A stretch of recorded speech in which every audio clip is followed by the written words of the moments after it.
विधि। हाँ, भू धातु के हमने 7 लकारों को पढ़ लिया है, ठीक है। किस किस लकार को पढ़ लिया है? सबसे पहले हमने लट लकार को पढ़ लिया है, ठीक है जी। चलिए कोमल जी आप बोलिए, लट लकार के रूपों को मुझे सुनाइए, स्क्रीन पर देख करके बोलिए इन सभी रूपों को। भवति, भवतः, भवन्ति, हम्म।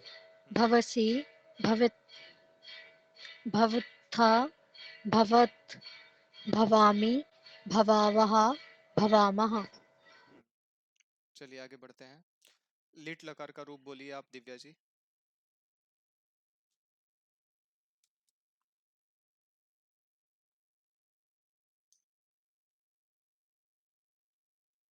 दिव्या जी आप बोलिए लिट लकार का रूप।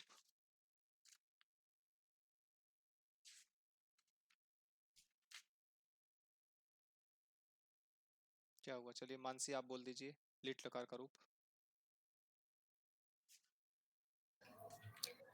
एक तो ये ब्लर है और ऊपर से बहुत छोटा है। मोदी जी मैं रास्ते में हूँ भी। अच्छा अच्छा ठीक है, अब देखो अब दिख रहा है। हाँ अब दिख रहा है। बोलिए। बभूव, कैसे बोल, बभूव, बभूव, बभूवतुः, बभूव, वतुः, वतु, बभूवुः। बभूभु, आगे। बभूभुविथ, बभूविथ। बभू, बभूविथ, बभूवथु, हम्म। बभूव, हम्म। बभूव, बभूविव, बभूविम। बभूविम नहीं, विम बार वाला विम नहीं बोलना है। बभूविम, बभूविव, ठीक है, पूरा का पूरा वी, आना चाहिए। वी म, अलग अलग, वी वी मा। म, म में आकार है ना तो वी म। विम बोल देंगे मतलब क्या हुआ, केवल विम मतलब म पर हलंत हो गया, ठीक है। हम्म। आगे बढ़ते हैं, लुट लकार का रूप आप बोल दीजिए मार्तंड जी। ब- भविता, भवितारो, भवितारः। हम्म। नहीं दिख रहा है सर, जी याद नहीं, बोलिए। पढ़े नहीं कुछ। हाँ बोलिए। भविता, भवितारो, भवितारः, भवितासि, भवितास्तः, भवितास्त, भवितास्मि, भविताश्वः, भवितास्मः। बहुत बढ़िया। चलिए लिट लकार इसके बाद आता है, और किसका नाम आ गया आगे? अक्षिता जी आप बोलिए लिट लकार का रूप भू धातु का। अम, भविष्यति, भविष्यतः, भविष्यन्ति, भविष्यसि, भविष्यतः, भविष्यत्, भविष्यामि, भविष्यावः, भविष्यामः। चलिए इनका बिल्कुल उच्चारण स्पष्ट है, बस भविष्य था पूरा बोलना है, मध्यम पुरुष के बहुवचन में भविष्य था, ठीक है? बाकी बहुत बढ़िया था। आगे बढ़ते हैं लोट लकार में। सुमन जी आप बोल दीजिए लोट लकार का रूप।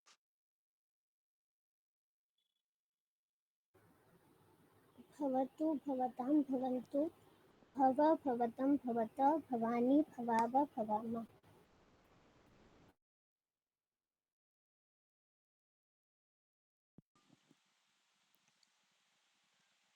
चलिए आगे बढ़ते हैं। विधिलिंग लकार इसके बाद आता है, नहीं लंग लकार आ रहा है इसके बाद में। चलिए कोमल जी आप बोलिए लंग लकार का रूप। जी सर। हाँ, अभवत, अभवत, अभवद, अभवताम, हम्म। अभवन, हम्म। अभवः, अभवतम, अभवत, हम्म। अभवत, हम्म। अभवम, अभवाव, अभवाम। हम्म। आगे बढ़ते हैं। विधिलिंग लकार का रूप आप बोल दीजिए मानसी। भवेत, भवेद, भवेताम, भवेयु, भवे, भवे, भवेतम, भवेत, भवेयम, भवेव, भवेम। हम्म। चलिए मार्तंड जी आप बोल दीजिए आश्रलिंग लकार का रूप। भूयात्, भूयास्तां, भूयासुः, भूयः, भूयास्तं, भूयात्, भूयासं, भूयाश्व, भूयात्। हम्म।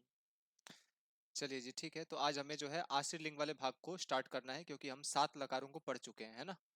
तो आज हमें आश्रित लिंग लकार को पढ़ना है, और आश्रित लिंग लकार में जो सबसे पहला जो भाग आता है, जो पहला रूप आता है प्रथम पुरुष के एक वचन में, वो बनता है भूयात। ठीक है, तो आज हम इसी भूयात की सिद्धि करेंगे कि ये जो भूयात धातु का रूप है ये कैसे कैसे बनता है। ठीक है तो आइए हम लोग इसको शुरू करते हैं। ठीक है जी, भूयात।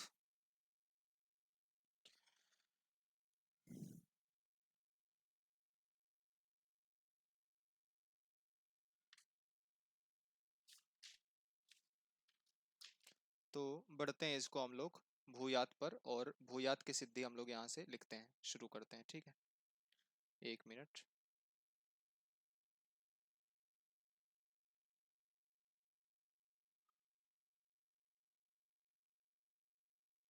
भूयात है ना, भूयात की हमें सिद्धि करनी है, और आइए इसको स्टार्ट कर लेते हैं।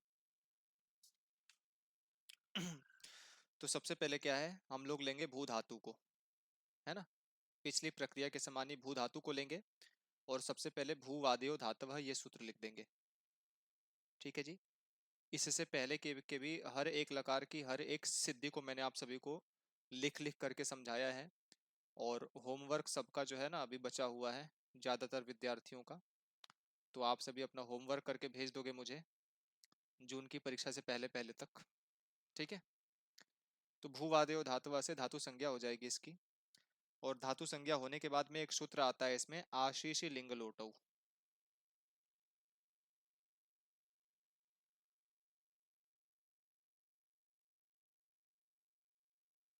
आशीषी लिंग लोटौ।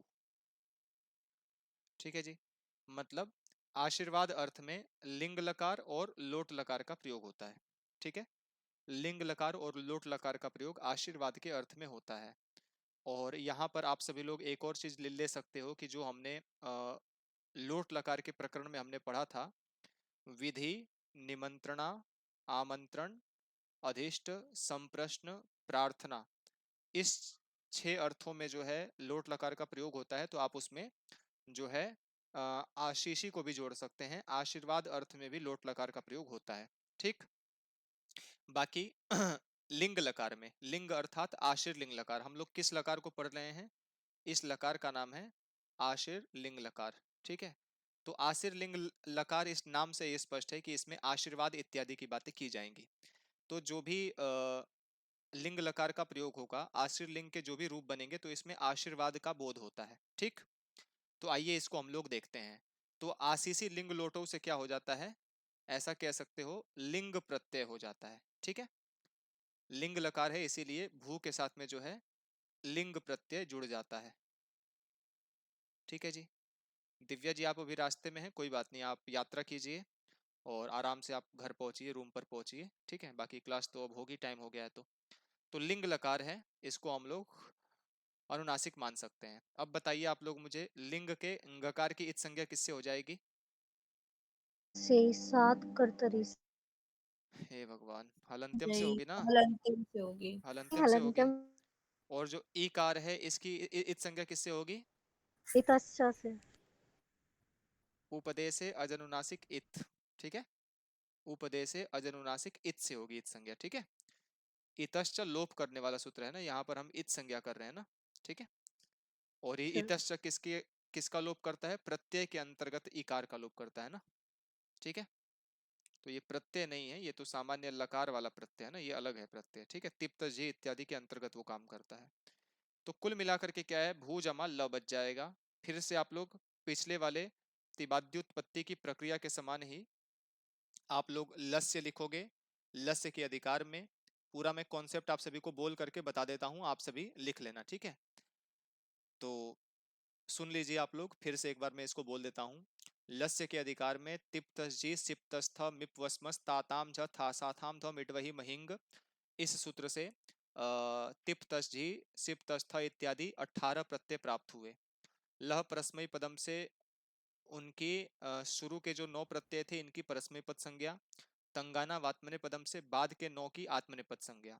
शेषात कर्तरी परस्मय पदम से परस्मय पद का विधान करने वाले जो 9 प्रत्यय थे ये प्राप्त हुए। और फिर उसके बाद जो है तिंग त्रिणी त्रिणी प्रथम मध्यम उत्तमा से उनकी प्रथम मध्यम और उत्तम पुरुष संज्ञा हुई। और फिर तान्येक वचन द्विवचन बहुवचन नान्येक श से उनका एक वचन द्विवचन और बहुवचन संज्ञा हो जाती है। ठीक है। फिर उसके बाद आता है शेषे प्रथम से प्रथम पुरुष के प्रत्यय प्राप्त हुए। और प्रथम पुरुष में भी हमें एक वचन का प्रत्यय चाहिए, इसीलिए हम लोग लाएंगे द्वये की ओर द्विर्वचनिक वचने से एक वचन की विवक्षा में कौन सा प्रत्यय आ जाएगा? तिप प्रत्यय प्राप्त हुआ। ठीक, मैं पूरा नहीं लिख रहा हूं क्योंकि मेरे पास टाइम नहीं है। ठीक है जी, आप सभी को पूरा लिखना है। भू धातु के 10 लकारों में 90 रूप बनेंगे, 90 के 90 में आपको तिवाद्युत्पत्ति पूरी करनी है। ठीक है, किसी में भी छोड़ना नहीं है। आप लोग तो वैसे एक भी रूप, अभी तक कई सारे लोग हैं उन्होंने मुझे भेजा नहीं है, तो ये बड़ी खराब बात है आप लोगों की। आप लोगों को मुझे भेजना होगा ये, ठीक है, क्योंकि रूप भेजना है। होमवर्क आप लोग करोगे तभी आपका पाठ क्लियर होगा। और जो मास्टर्स वाले विद्यार्थी हैं, आप लोगों के परीक्षा में भी ये आएगा, अभी इंटरनल एग्जाम में भी आने वाला है ये। ठीक है जी, इसके अलावा नेट के एग्जाम में भी आपको ये पढ़ना होगा। और नेट के बाद में आप जितनी वैकेंसी की परीक्षाएं दोगे संस्कृत के फील्ड में, सभी के समय आपको ये पढ़ना होगा। ठीक, तो एक बार अच्छे से पढ़ लो, क्लियर कर लो, विश्वास रखो, एक एक सिद्धि को आपको कोई भी समझाएगा नहीं। ठीक, अपना बड़प्पन नहीं मैं दिखा रहा हूँ, लेकिन मैं आपको बता रहा हूँ, ये मास्टर्स वाले बच्चों को बड़े अच्छे से पता होगा। खुशी जी भी कल कह रही थी ना कि एक एक रूप को कोई नहीं बताता है, बस एक एक दो दो को बोल के बोल दिया कि आप ऐसे ऐसे इसको कर लेना। ठीक है, लेकिन मुझे आपका स्टेटस पता है, मुझे पता है आप लोग संस्कृत के बैकग्राउंड से हो नहीं, तो हार्डवर्क लगता है, दिमाग लगता है बार बार समझने के लिए। तो आप सभी लोग यहाँ से पाठ को समझ लो, लेकिन थोड़ा सा मेहनत भी करो, होमवर्क पूरा कर लिया करो, ताकि आगे का भाग आप सभी को समझ में आ पाए। ठीक है जी, चलिए, तो भू प्लस ल आ गया ये, तो इसको हम सभी क्या करेंगे, इसको भू प्लस ल के स्थान पर क्या आ गया? तिप प्रत्यय आ गया। तो क्या कर लेंगे हम लोग? भू जमा तिप। अब बताइए तिप के प्रकार की इत संज्ञा किससे हो जाएगी? अंतिम से। हलंत्यम अंतिम से हो से। जाएगी। ठीक है, अंतिम से। हलंत्यम से उसकी क्या हो जाएगी? तिप के से प्रकार की इत संज्ञा हो जाएगी, प्रकार की इत संज्ञा हो जाएगी। ठीक है, अब यहाँ पर जो है एक सूत्र आता था, आपने पहले देखा था, तिंगशित सार्वधातुकम करके शप विकरण प्राप्त होता था ना। तो यहाँ पर जो है आपको शप विकरण का बाध कर देना है, क्योंकि यहाँ पर सार्वधातुक संज्ञा का बाध करने के लिए एक सूत्र आता है। सबसे पहले आप लिख दोगे यहाँ पर तिंगशित सार्वधातुकम से सार्वधातुक संज्ञा। ठीक है, तिंगशित सार्वधातुकम से सार्वधातुक संज्ञा। ठीक है, लेकिन एक सूत्र आता है लिंगाशिशी।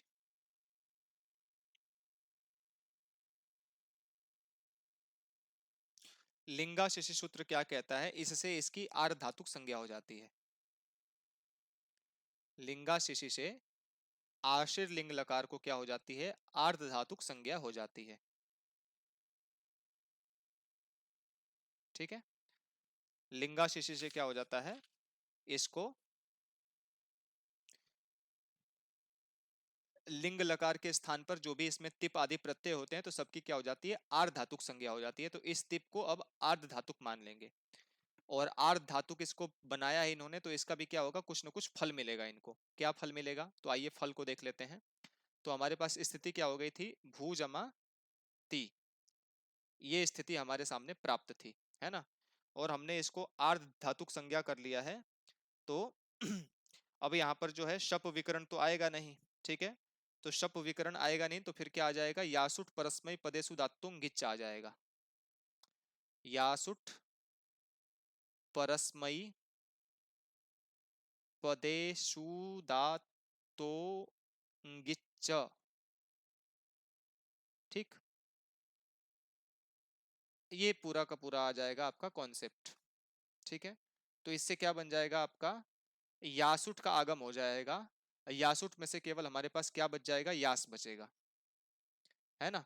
और ये इंगित लकारों में प्राप्त होता है, तो लिंग लकार में भी क्या है? गकार की इत संज्ञा हो रही है, इसीलिए ये भी इसमें प्राप्त हो जाएगा यासुट परस्मय पदेसु दातुंग गिच्च से। अब जो है यासुट में टकार की इत संज्ञा हुई है, इसीलिए ये तिप को मान करके आया था, इसीलिए तिप के पहले आकर के विराजमान हो जाएगा। तो भू यास जमा तिप इस प्रकार से आ गया। ठीक है, अब जो ये यास है ना, यासुट का जो यास आगम है, इसको एक सूत्र लगता है किदाशेषी।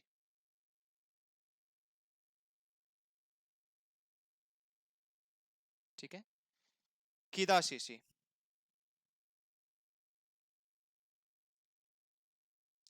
तो किदाशेषी से क्या हो जाता है, आश्रित लिंग लकार में जो यासुट का यास आता है ना, इसको कित्वत मान लिया जाता है। ठीक है,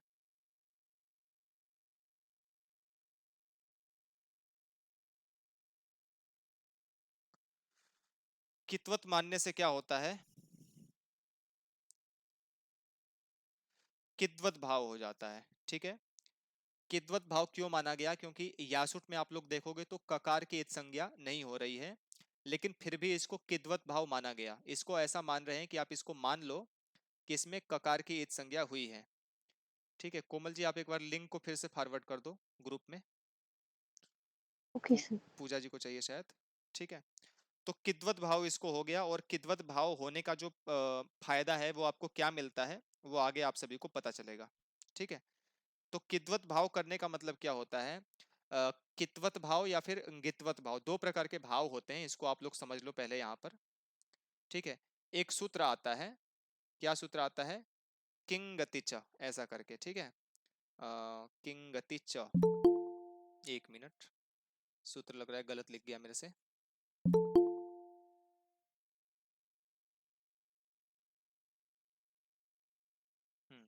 सूत्र क्या है, एक इस प्रकार से है, किंगति च। ठीक है, किंगति च सूत्र क्या कहता है कि जहां भी कित हो जाएगा या फिर जहां कहीं भी गित परे होगा, तो वहां पर गुण और वृद्धि का निषेध हो जाएगा। ठीक है, जहां पर भी कित अथवा गित परे होगा तो वहां पर गुण और वृद्धि का निषेध हो जाएगा। ठीक है, तो क्या कह रहे हैं, और ये कित गित और गित भी है। ठीक है, सर गित भी है कौन से इसमें। सूत्र करवा रहे हो आप? मैं आश्रलिंग लकार पढ़ा रहा हूँ। ठीक है, आश्रलिंग लकार 8वें नंबर का। सर इंटरनल वाले सिलेबस का है क्या हाँ बिल्कुल, पार्ट? बिल्कुल 10 लकार लगे हुए हैं ना पूरे के पूरे, जी। तो 10 में से 8वां पढ़ रहे हैं हम लोग। अच्छा। ठीक है, तो इसमें किंगति च एक सूत्र आता है, और ये कहता है गित कित और गित, मतलब जहां पर गंकार की इत संज्ञा हो रही हो, ककार की इत संज्ञा हो रही हो और गकार की हो रही हो, तो यहाँ पर जो है गुण और वृद्धि का निषेध हो जाएगा। ठीक, अब गुण और वृद्धि का निषेध कहां पर हो रहा है इसमें, आइए इस कॉन्सेप्ट को समझते हैं। तो भू यास जमा ती है, तो यहाँ पर आप लोग देख रहे थे ना कि इससे पिछले वाले रूपों में क्या हो रहा था, एक सूत्र आ जा रहा था, सार्वधातु कार्ध धातु कयोः, आ रहा था ना कोमल जी, खुशी जी को भी पता जी। होगा है ना, हर जगह आ रहा था, सार्वधातु कार्ध धातु कयोः शप आ रहा था, और फिर ये सार्वधातु कार्ध धातु कयोः सूत्र आ रहा था। इसी से क्या हो रहा था, भू को गुण हो जा रहा था, भू हो जा रहा था ना, लेकिन यहाँ पर कित्वत भाव होने से क्या हो गया, गुण का निषेध हो गया। लिख लोगे आप लोग कि सार्वधातु कार्ध धातु कयोः से होने वाले गुण का निषेध हो गया। ठीक, तो हमारे पास क्या स्थिति बची, भू यास जमा ती, और भू यास जमा ती ऐसी स्थिति में क्या हो जाएगा, फिर लिख लोगे आप लोग यहाँ फिर से इसको, भू यास जमा ती, हालांकि इसको लिखने का काम नहीं है फिर भी लिख दे रहे हैं, सूत्र आ जाएगा इतश्च। ठीक है, इतश्च सूत्र क्या करता है, ती के ईकार की लोप कर देता है ना, ती के ईकार का लोप कर देता है। तो क्या बचा हमारे पास, अब स्थिति क्या बची हमारे पास, भू यास जमा त। ठीक है, भू यास जमा त। अब आगे क्या हो गया, यहां पर देखो सकार और तकार की हलो नंतरा संयोग से संयोग संज्ञा हो जाएगी। ठीक है, हलो नंतराह संयोग, अर्थात ऐसे व्यंजन जिनके बीच में स्वर नहीं होगा तो उसकी संयोग संज्ञा हो जाएगी। तो यहाँ पर सकार और तकार की संयोग संज्ञा हो गई, और संयोग संज्ञा करने का फल क्या हुआ कि एक सूत्र आता है, स्कोहो संयोगाद्योरन्ते च, संयोगाद्योरन्ते च, ये सूत्र क्या करता है, स्को संयोगाद्योरन्ते च, ये सूत्र क्या करता है ना,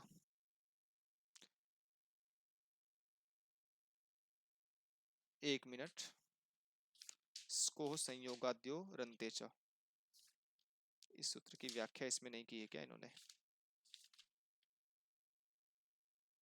किंगति च लुंग।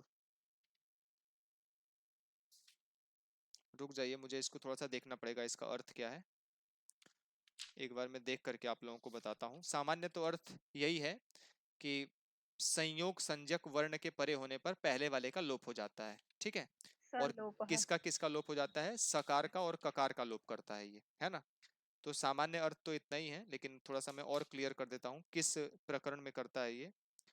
तो य र ल व श स स्कोह।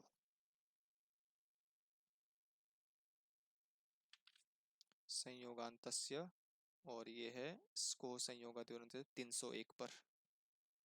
301 412 है ना ये। एक मिनट, चलिए। ऐसे ही आप लोग भी कहीं भी डाउट हुआ करे तो बुक में इसको खोल करके आप लोग देख सकते हो, ठीक है। मुझे भी देखना पड़ता है कई बार। तो इसको संयोगाद्यो रंते सूत्र क्या कहता है? संयोगाद स्कोह संयोगाद्यो रंते च। ये सूत्र क्या करता है कि पद के अंत में जो झल, पद के अंत में जो झल होगा और उससे परे होने पर जो भी संयोग संज्ञक प्रथम सकार या ककार दिखाई देगा तो उसकी क्या हो जाएगी? उनका लोप हो जाएगा, ठीक है। तो पद के अंत में और झल के परे होने पर जो पहला सकार या ककार होगा तो उसकी इत संज्ञा हो जाएगी। तो देख लो यहाँ पर ये पद बन चुका है क्योंकि इसमें तिप प्रत्यय जुड़ा हुआ है, और ये क्या है? झल प्रत्याहार के परे है। जो जो तकार है ये झल प्रत्याहार में आ रहा है। तो झल के परे होने पर इससे पहले जो भी आपको संयोग संज्ञक सकार अथवा ककार दिखाई देगा तो इसकी क्या हो जाएगी? इसका लोप हो जाएगा, ठीक है। तो इसीलिए क्या हो जाएगा? यहाँ पर सकार का लोप हो जाएगा तो क्या बन जाएगा? भू या और त, ठीक है। तो ये झल प्रत्याहार के परे होने पर होता है, यही मुझे निकालना था, इसीलिए मैंने ये भाग को देखा, यही मेरे से छूट रहा था, ठीक है। तो भू याद की सिद्धि हमारी पूरी बन गई, ठीक। फिर से एक बार इसको देख लो, एक बार समझाता हूं, फिर कोई डाउट होगा तो फिर बात करेंगे।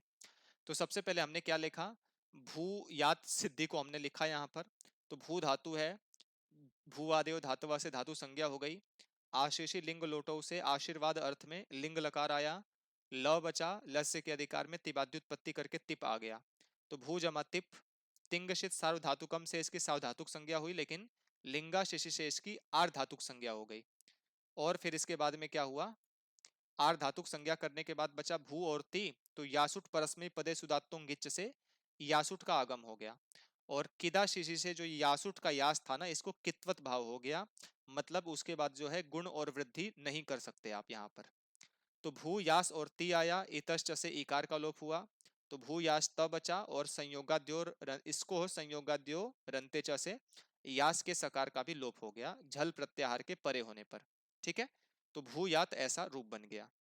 इस पूरे प्रकरण में किसी को भी कोई डाउट हो तो आप मेरे से पूछ सकते हैं। बताइए, किसी को कोई डाउट, शंका?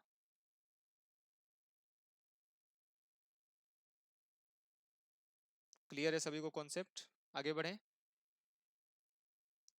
चलिए जी, आगे बढ़ते हैं हम लोग। नेक्स्ट हम लोग बढ़ते हैं और दूसरा वाला रूप देखते हैं। अब आप लोग मुझे देख करके बताओ, आशीलिंग लकार में प्रथम पुरुष के द्विवचन का रूप क्या बनता है?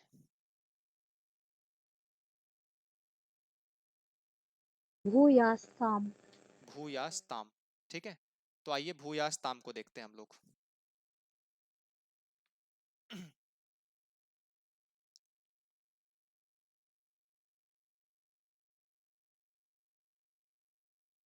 भूयास्ताम, तो देख लो, सबसे पहले भू धातु हुई, है ना। और इसमें द्विवचन में जो है तस प्रत्यय प्राप्त होता है, भू जमा तस, ठीक है। भू जमा तस ये प्रत्यय प्राप्त हुआ। फिर इसको क्या करेंगे? यासुट परस्मय पदे सुदात्तुं गिच्च। यासुट परस्मय पदेशु इत्यादि सूत्र आप लोग पूरा का पूरा लिख लेना। इससे क्या हो जाएगा? यासुट का आगम हो जाएगा, यासुट का बच जाएगा यास। तो भू यास जमा तस। इसमें भी क्या हो जाएगा? इसको किदा शिशि से कित्वत भाव होकर के गुण और वृद्धि का निषेध हो जाएगा, ठीक है। तो अब आप बस एक सूत्र को और ऐड कर दोगे इसमें। क्या सूत्र है वो? तस थस थमिपाम, बोलो आगे क्या होगा? तस थस थमिपाम, बोलिए। ताताम तान तन ताम है, ता, तान तम तम तान तन तामह, याद कर लो। तस्थस तमिपाम तान तन तामह, इसको ऐसे भी लिख सकते हो, तान तन तामह। अनुस्वार वाला भाग हटा सकते हो, यही वाला होगा तान तन तामह। मैंने भी अब तक गलती किया था इसमें, बार बार अनुस्वार वाले भाग का ही मैंने प्रयोग किया है, क्योंकि जहां तक लगता है मैंने जिस अष्टाध्यायी से याद किया था उसमें अनुस्वार प्राप्त होता था। ठीक है, तो आप लोग नकार वाला रूप याद करना, तान तन तामह। ठीक है, तस्थस थमिपाम तान तन तामह। आज मैंने आप सभी से रूप इसीलिए पढ़वाया मैंने, क्योंकि रूप पढ़वाने से ही क्या होता है ना, मुझे आपकी तैयारी का पता चल जाता है कि आप कितनी पढ़ाई कर रहे हो। ठीक, तो आप लोग अच्छे से पढ़ो। अभी आप सामान्य सामान्य जो धातु के रूप हैं आप इसको भी पढ़ नहीं पा रहे हो, तो मुझे पता है कि आप इसके अंदर का बिल्कुल भी पढ़ाई नहीं किए हो। ठीक है, तो आप अच्छे से पढ़ाई करो। और इस बार जो है रविवार की परीक्षा में भू धातु और एद धातु, इसके 10 लकारों में से परीक्षा होगी आपकी 50 प्रश्नों की। ठीक है, और ये परीक्षा ज्यादा समय तो है नहीं, कल शाम को आपका टेस्ट हो जाएगा, रविवार की शाम को, मतलब परसों रात्रि के समय में। तो कल मैं इसका पूरे दिन लग करके आपको इसी का भाग कराऊंगा, एद धातु का 10 लकारों में रूप, और भू धातु का भी जो भी बच जाएगा। ठीक है, तो इसीलिए आप सभी लोग बिल्कुल अच्छे से लग करके और इसको पढ़ाई करो मेहनत से, क्योंकि ये बहुत इंपॉर्टेंट है। और 2 धातुओं का हम लोग विस्तार से करेंगे, बाकी धातुओं का फिर मैं आपको गैप कर करके थोड़ा थोड़ा कर करके करा दूंगा। और जहां तक मेरी जानकारी है, आपके नेट के पाठ्यक्रम में भी लगभग 13-14 धातुएं हैं, और ध्यान रखना 13-14 धातुओं में से हमें हर एक का रूप देखना है 10 लकारों में। कुछ ऐसी धातुएं हैं जो परस्मैपदी हैं, तो उनके केवल 90 रूप बनेंगे। कुछ आत्मनेपदी हैं, उनके भी केवल 90 रूप बनेंगे। लेकिन कुछ ऐसी धातुएं भी हैं शायद जो उभयपदी धातुएं भी उसमें लिखी गई हैं। ठीक है, तो उसके 90 रूप परस्मय पद के और 90 रूप आत्मनेय पद के, तो 180 रूप बनेंगे उसके पूरे। सबको आपको सिद्ध करना है, परीक्षक आपसे कहीं से भी कुछ भी क्वेश्चन पूछ सकता है। ठीक, और ये आगे के जीवन में आपको, जब तक आप वैकेंसी वगैरह दोगे परीक्षा, तब तक आपको काम भी आएगा। तो अच्छे से पढ़िए आप लोग, रूपों को तो याद कर जाइए, परीक्षा में तो ये सामान्य क्वेश्चन है, और ये तो आपके नेट के परीक्षा में हजारों बार आ चुका है कि भू धातु के आशीलिंग लकार का मध्यम पुरुष का एक वचन का रूप क्या बनता है। जिन्होंने इस बार की परीक्षा दी है इनको भी पता है। तन धातु में से केवल 3-4 क्वेश्चन आए थे इस बार नेट में, कि तन धातु का रूप जो है उसको क्रम से लगाइए, विधिलिंग लकार, आशीलिंग लकार, लुंग लकार, लिंग लकार इत्यादि इत्यादि कर करके। तो मतलब आप लोग समझ रहे हो ना परीक्षा का स्टेटस। परीक्षक आपसे बेसिक जानकारी सबसे पहले पूछता है, तो भू धातु के लकारों को आप लोग बोल बोल करके याद कर जाओ। मैंने पूरी छूट आप सभी को दी हुई है कि किसी भी शब्द को पढ़ने में समस्या हो, किसी श्लोक को पढ़ने में समस्या हो, किसी भी संस्कृत के भाग को पढ़ने में समस्या हो, तो आप लोग मुझे बेझिझक होकर मैसेज कीजिए, फोन कीजिए। मैं आप सभी को पढ़ना बताऊंगा कैसे कैसे पढ़ते हैं। ठीक है, तो अब जिम्मेदारी अब आप लोगों के ऊपर है कि आप कितना तैयार करते हो, लेकिन आपको रटना तो पड़ेगा। हमने भी इसको रटा है, ऐसा मत समझना कि जो मैं बोलता हूँ तो वो मुझे बिल्कुल बिना कुछ किए ही याद हो गया, ऐसा नहीं है। मैं गुरुकुल वाली कॉपी होती तो मैं आप सभी को दिखाता। हमने पूरे के पूरे 90 जो धातु के रूप बने थे इसमें भू धातु के उसमें, और 90 जो एद धातु के रूप बने थे, एद वृद्धौ जो धातु हमारे कोर्स में है उसके 180 धातुओं में हमने तिबाद्युत्पत्ति की हुई है। और 180 बार आप किसी चीज को हल कर लोगे ना, तो फिर वो चीज कभी भी आप भूलोगे नहीं। तो इसीलिए बार बार लिखने के लिए वहां पर बताते थे, बार बार आपको श्लोक का मीनिंग आ रहा हो, सब कुछ आ रहा हो, लेकिन फिर भी आपको क्या करना है, उस श्लोक में से आपको 4-5 शब्दकोशों को लिखना है, शब्दार्थों को लिखना है, ताकि आपकी भाषा में और अधिक पकड़ हो सके। तो पूरा का पूरा गुरुकुल का तो एनवायरनमेंट अब ला नहीं सकते ना यहाँ पे, ना मैं आपको बुलवा सकता हूँ कि बच्चों चलो बोलो, जैसे बच्चों को बुलवाते थे ना बचपन में लोग, स्कूल में अभी भी पाठ कराते हैं। तो अभी आप लोग मेरे सामने तो हो नहीं, कोई बैठा हुआ है, कोई लेटा हुआ है, कोई कंबल में ओढ़ा हुआ है। ठीक है, कोई 4-5 लोगों के साथ पंचायत करते हुए भी पढ़ाई करता है, कई बार आपकी ऑडियो से मुझे समझ में आता है। ठीक है, तो अब आप लोगों को थोड़ा सा सीरियस हो जाना है, क्योंकि याद कर लो, अब एक एक लकार में रोज पढ़ा रहा था, तो एक एक लकार आपने अगर तैयार किया होगा तो आपको भार नहीं पड़ा होगा। लेकिन अब मैंने कह दिया कि मैं पूछूंगा आपसे, ये जो है ना रविवार को आपका टेस्ट होगा भू और ए दोनों का, तो अब आप एक ही बार में उसको करने के लिए बैठोगे तो आपका दिमाग जो है ना वो काम नहीं करेगा फिर। ठीक है, तो आप लोग परिश्रम करो, कल का और परसों का 2 दिन है अभी भी। सारी वीडियो एक क्रम से आप लोग देख जाओ, बार बार उसका रिवीजन करो, देखो कि हर एक धातु के रूप में क्या क्या अंतर आ रहा है। और जब तक आप अपनी कॉपी पर लिखोगे नहीं, पुस्तक की सहायता से और वीडियो को देख करके मिला करके एक एक सूत्र को नोट करते जाओ, लिख जाओ। और जब तक आप खुद से एक बार लिखोगे नहीं तब तक आपको समझ में आएगा ही नहीं पाठ कि इसमें क्या हो रहा है। क्योंकि क्लासेस तो अभी होंगी, क्लासेस तो जून तक होंगी जब तक आपकी परीक्षा नहीं होगी। अभी 2-3 क्लास हो रही है, हो सकता है 4-4 5-5 क्लासेस भी करना पड़ जाए, क्योंकि पाठ्यक्रम पूरा करना है समय से, तो क्लासेस को थोड़ा सा ज़्यादा करना पड़ेगा। कल शनिवार है तो कल मैं आपकी 4 क्लासेस लूँगा, सुबह से लेकर शाम तक 4 क्लासेस। ठीक है, और एक क्लास मेरी मास्टर्स वाले बच्चों के साथ में 5 क्लासेस, एक क्लास मेरी एमए एंट्रेंस की तैयारी कर रहे हैं बच्चों के साथ में 6 क्लासेस। और कल शनिवार है तो कल आप लोगों की बेसिक वाली भी क्लास होगी। कल मेरे हिस्से में 7 क्लासेस है, मतलब 7 घंटा कल मुझे पढ़ाना है। ठीक है जी। और उसके अलावा आप लोगों को तो केवल 2 ही 3 क्लासेस पढ़नी है, 4 क्लासेस बस पढ़नी है आपको। तो आप लोग भी थोड़ा सा हार्ड वर्क करो, ऐसे नहीं काम चलने वाला है। अभी आप लोगों की स्थिति बहुत खराब है, बहुत दयनीय है। कारण हो सकता है आपके पास में स्वास्थ्य वगैरह खराब रहा, इत्यादि इत्यादि समस्याएं, लेकिन इसको ठीक कीजिए। ठीक है, पाठ को पूरा रखिए, नहीं तो काम नहीं चल पाएगा ऐसे। चलो अब मुझे बता दो, अब लेक्चर बहुत ज्यादा हो गया, बढ़ते हैं आगे। तो ये बताओ तस के स्थान पर क्या आदेश हो जाएगा, तस थस थमिपाम तान तन तामा से ताम। ताम हो जाएगा ना, तो क्या बन जाएगा, भू यास ताम। ठीक है, यही यहाँ पर रूप है, देख सकते हो आप लोग। ठीक है जी, तो कोई अब अपना दुखी मत हो जाना, ठीक है, कि मैंने किसी को डांट दिया, ऐसा नहीं है, मैंने किसी को पर्सनली इसमें नहीं कहा है।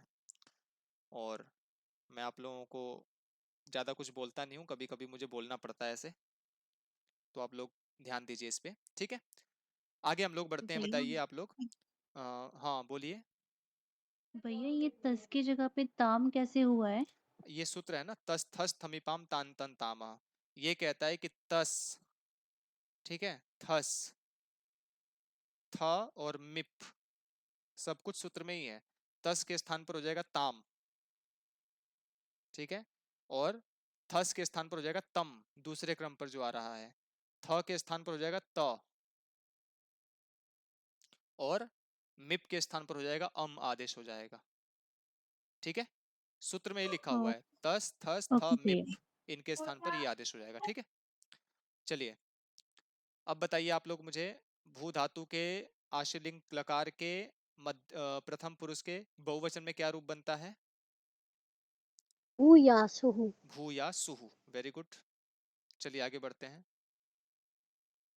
तो भू या सुहु, है ना, भू या सुहु, ये वाला रूप हमें बनाना है। तो देखिए सबसे पहले भू धातु है, और बहुवचन में क्या आ जाएगा, इसमें प्रत्यय आ जाएगा झी। ठीक है, बहुवचन में इसमें प्रत्यय क्या आ जाएगा, झी आ जाएगा। और झी को सबसे पहले क्या करोगे, झेर जुस लगा लोगे। ठीक है, झेर जुस, लिंग लकार में क्या करता है, झी को जुस आदेश हो जाता है। जुस का क्या शेष बचेगा, केवल उस शेष बचेगा, क्योंकि जकार की इत संज्ञा हो जाएगी चुटू से। तो भू जमा उस, ऐसा रूप बनेगा हमारे पास। इसके बाद फिर यासुट परस्मय पदे सुदातुंग गिच्च। ठीक है, ये सूत्र आप लोग पूरा लिख लेना। तो क्या बन जाएगा, भू जमा यास और जमा उस। ठीक है, भू यास जमा उस, और आप लोग क्या करोगे ना, इसी को जोड़ दो बस, भू यास जमा उस को ही जोड़ दोगे तो क्या बन जाएगा, भू या सुस।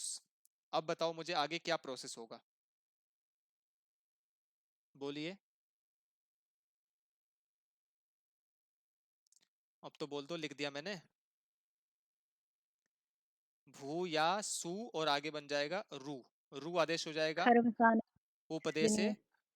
अजनुनासिक इत से इसकी इत संज्ञा हो जाएगी, और खर वसानी और विसर्जनीय। ठीक है जी, इससे क्या हो जाएगा, यहाँ पर विसर्ग हो जाएगा, तो क्या बन जाएगा, भूया सुहु। ठीक है, क्लियर है आप सभी को कॉन्सेप्ट भूयासु का? जी सर। आगे बढ़ते हैं, बताइए मुझे मध्यम पुरुष के एक वचन में क्या रूप बनता है इसका? भूयाः। भूयाः। भूयाह। आइए इसको देखते हैं। भूयाह। इसमें भूया जो शब्द है, इसको बोलते समय ऐसा टोन नहीं आता है जैसे उसमें बोलते हैं ना, वो महाराष्ट्र की जो है वो एक यूट्यूबर है शीला नाम से। शीला। ऐसे ही भूयाह। ऐसी ध्वनि आ रही है इसमें। मेरी भांजी भी उनकी एक्टिंग करती है शीला की, पता नहीं कैसे कैसे कर करके दिखाऊंगा मैं आप सभी को कभी। बहुत अच्छी एक्टिंग करती है वो। चलिए, तो भू धातु है। बताइए मध्यम पुरुष के एक वचन में कौन सा प्रत्यय आएगा, बोलिए। सिप। चलिए, आप लोग दूर चले जाते हो क्या 3-4 किलोमीटर मोबाइल से? बोल नहीं पाते हो? चलो बोला करो आप लोग, ठीक है, बोला करो। बोलने के लिए मैं आपके लिए इसीलिए कहता हूँ क्योंकि बोलने से आपका अभ्यास होगा, ठीक है। चलिए बढ़ते हैं आगे। तो भू जमा सिप आ गया। अब इसमें फिर से यासुट परस्मै पदेषु धातुं गिच्च आ जाएगा। यासुट। भैया हमें यहाँ से ये कैसे पता लगता है कि इसमें ये सूत्र काम करेगा? क्योंकि रूप बन रहा है ना, भू यास भू याह ऐसा बन रहा है, तो इसमें या तो आएगा ना। और ये यासुट जो है ये गित लकारों में आता है। गित मतलब लंग, लिंग, लुंग, रिंग और विधिलिंग इत्यादि में, ठीक है। तो इसका नियम है कि यासुट ये इन्हीं लकारों में ही आएगा और किसी में आएगा ही नहीं, ठीक। जी। तो यासुट परस्मै पदेषु धातुं गिच्च को आप शुरू से देखना, तो इसका जहां पर कहा गया है ना, तो ये कहा गया है कि लिंग लकार के, और लिंग लकार भी मतलब ये एक मिनट, ये गित लकारों में आता है। और गित लकारों में क्या होता है, गित लकारों में भी ये केवल लिंग लकार में आता है, ठीक है। और लिंग लकार में भी केवल परस्मै पदी धातुओं के साथ ही आता है बस, ठीक है। तो लिंग लकार में परस्मै पदी जो प्रत्यय होते हैं तिप्तझि सिप्तस्थ इत्यादि, तो इसी को यासुट का आगम होता है। और यासुट में टकार की इत संज्ञा हो जाती है, इसीलिए ये सिप से पहले आ जाता है, ठीक है। तो सबका नियम है, मैंने कहा था ना कि अष्टाध्यायी के 4000 सूत्र हैं, तो 4000 सूत्रों का एक क्रम है। तो यासुट परस्मै पदेषु धातुं गिच्च से भी क्या है, ऊपर एक सूत्र होगा लिंगः सियुट करके, तो उसी सूत्र से क्या है, इसकी अनुवृत्ति आती है। वो बताता है इसमें कि ये क्या अर्थ है इसका। देखना चाहोगे तो मैं आपको यहाँ पर दिखा सकता हूँ, देख लो। एक सूत्र बस आपको सर्च करके दिखा देता हूँ कि आप लोग अर्थ कैसे इसका निकालोगे। सूत्र पाठ में जाओगे अष्टाध्यायी में और यहाँ पर सर्च कर लोगे, ठीक है। सर्च क्या करोगे, यासुट, केवल यास लिख दोगे आ जाएगा, यासुट परस्मै पदेषु धातु गिच्च। देखो मैंने यास लिखा ना, और यास मैंने इंग्लिश में लिखा है, इसीलिए सारे के सारे सूत्र आ गए इसमें। तो मैं यासुट लिख देता हूँ। अच्छा, आ ही नहीं रहा है, एक मिनट बस।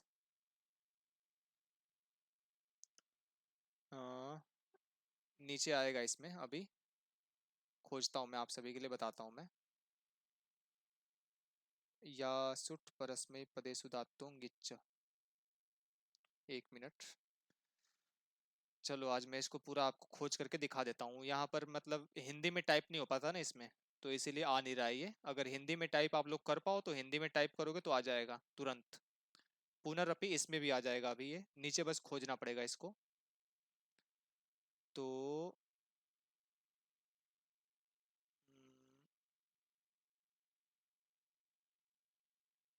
बहुत सारे सूत्र है ना, 4000 में से ये सिलेक्ट कर रहे हैं ना, इसीलिए समस्या हो रही है थोड़ी सी इसमें।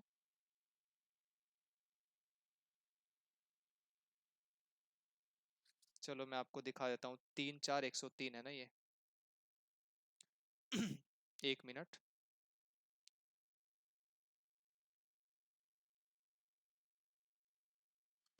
अच्छा, इसमें संख्यात्मक भाग से दिया हुआ है क्या? 3 4 103। तो अभी 2 चल रहा है ना, 3 3 आ गया, 3 4। अब इसी में आ जाओ 103 नंबर सूत्र पे। ये रहा देखो, है ना 3 4 103 नंबर पे, यासुट परस्मै पदे सुदातुं गिच्च। तो इसमें देख लो अधिकार किसका किसका आ रहा है। अनुवृत्ति जो है ये लिंग से आ रहा है, लिंग शब्द की अनुवृत्ति आ रहा है, मतलब लिंग लकार में जो यासुट का आगम होगा ना वो लिंग लकार के परस्मय पदी जो प्रत्यय होंगे इन्हीं के स्थान पर हो जाएगा। ठीक है, यहां पर भी आप इसको बिल्कुल क्रम से देख सकते हैं, है ना। यासुट परस्मय पदेशु धातुं गिच्च, ये पीछे बीत गया।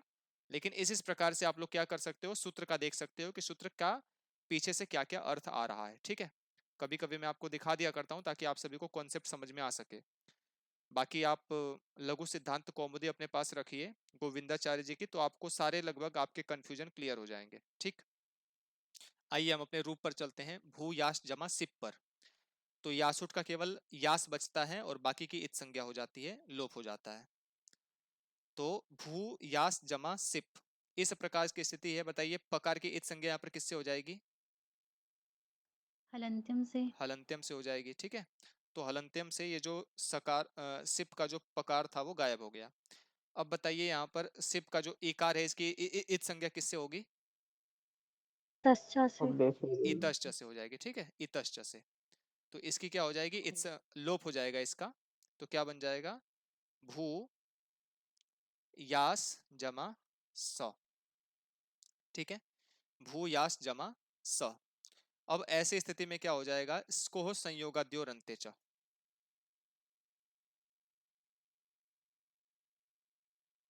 संयोगाद्यो रंते च। यहां पर देख लोगे तो ये झल प्रत्याहार में आएगा। झल प्रत्याहार से पहले वाला जो संयोग संजक वर्ण होगा इसका लोप हो जाएगा अगर वो सकार अथवा ककार होगा तो इसमें सकार का लोप हो जाएगा। तो क्या बन जाएगा? भू या और स। इसको भी फिर क्या करेंगे? सस जुसो रू कर देंगे।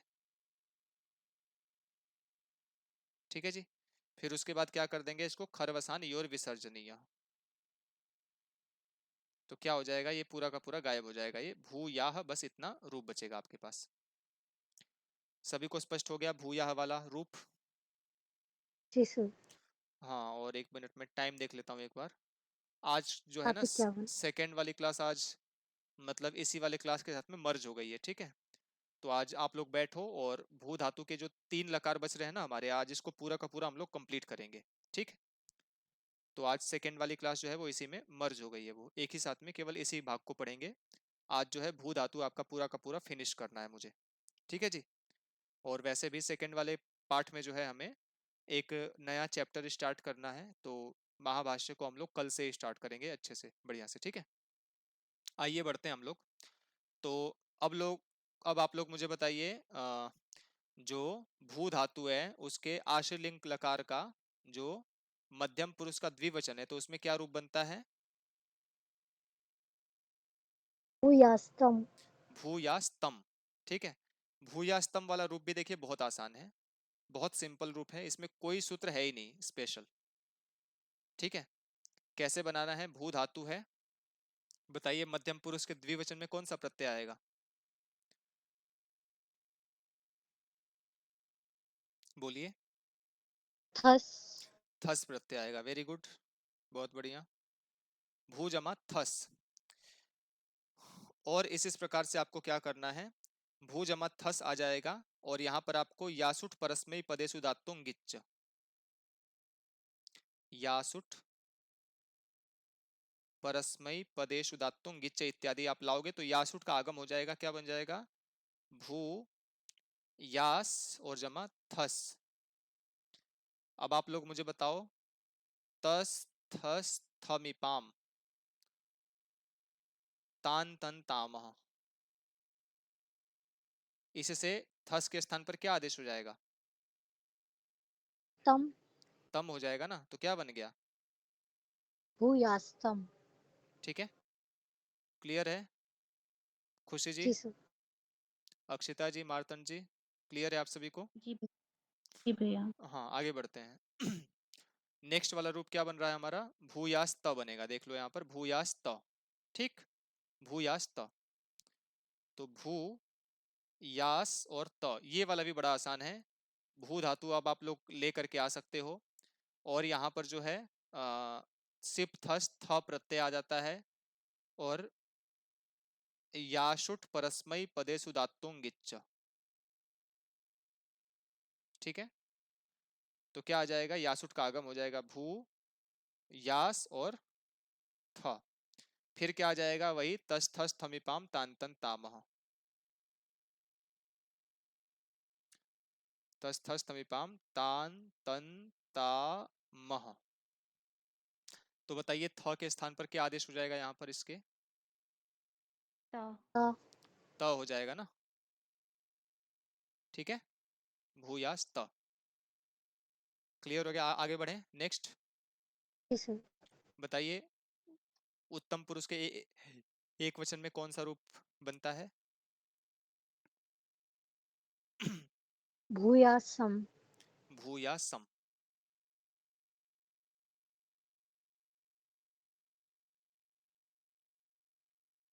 ठीक है, तो भू धातु उत्तम पुरुष के एक वचन में कौन सा प्रत्यय आएगा? मिप आएगा ना। मिप आएगा। इसमें भी आपको क्या करना है, फिर से इसी प्रकार से यासुट परस्मई पदेसु धातुं गिच्च।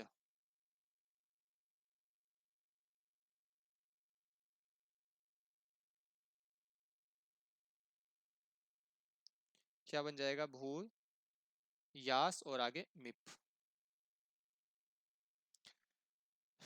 ठीक है जी, भू यास मिप।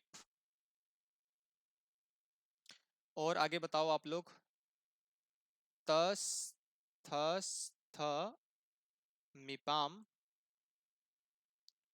तान तन तामह। मिप के स्थान पर क्या आदेश हो रहा था यहाँ पर इससे? अब तो क्या बन जाएगा, भू या सम। ठीक है, क्लियर हो गया, आगे बढ़े। आगे बताओ उत्तम पुरुष के द्विवचन में कौन सा रूप बना है? भूयास्व। भू या स्व।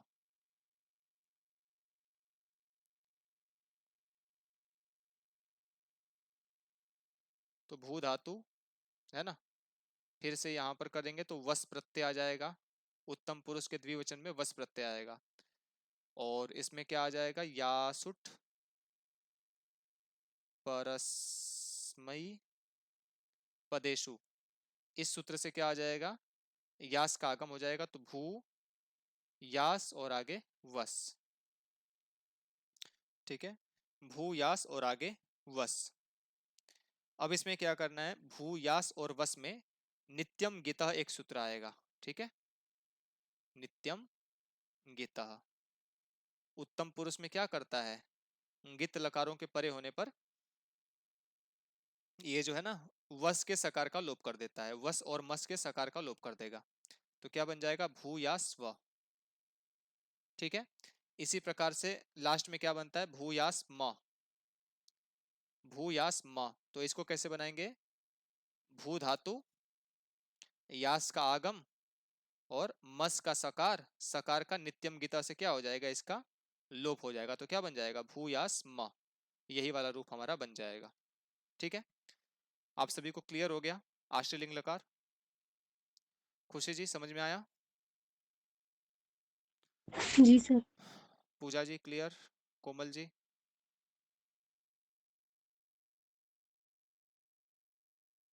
ठीक है जी, आगे बढ़ते हैं हम लोग। और आगे हम लोग बढ़ते हैं, और नेक्स्ट वाला हमारा लकार कौन सा है, बताइए आप लोग एक बार। आश्रय लिंग के बाद में किस लकार का नंबर आता है? लुंग लकार। लुंग लकार का नंबर आता है। ठीक है, चलिए सुमन जी आप एक बार लुंग लकार का मुझे सुनाइए रूप पढ़ करके।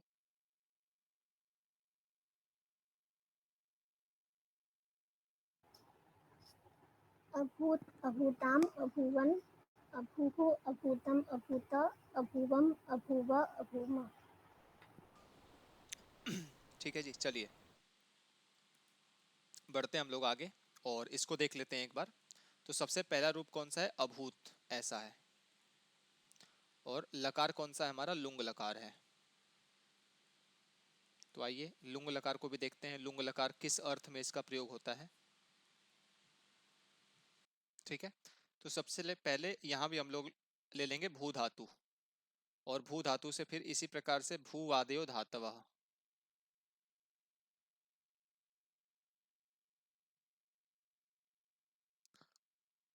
जिन जिन विद्यार्थियों ने ना मतलब पीसी की क्लासेस को नहीं देखा है या पाठ को पूरा नहीं किया है, तो आप लोगों से निवेदन है, आप लोग जो है शुरू से पढ़ेंगे इसको। ठीक है, लट लकार से स्टार्ट करके ही यहाँ तक आएंगे आप लोग।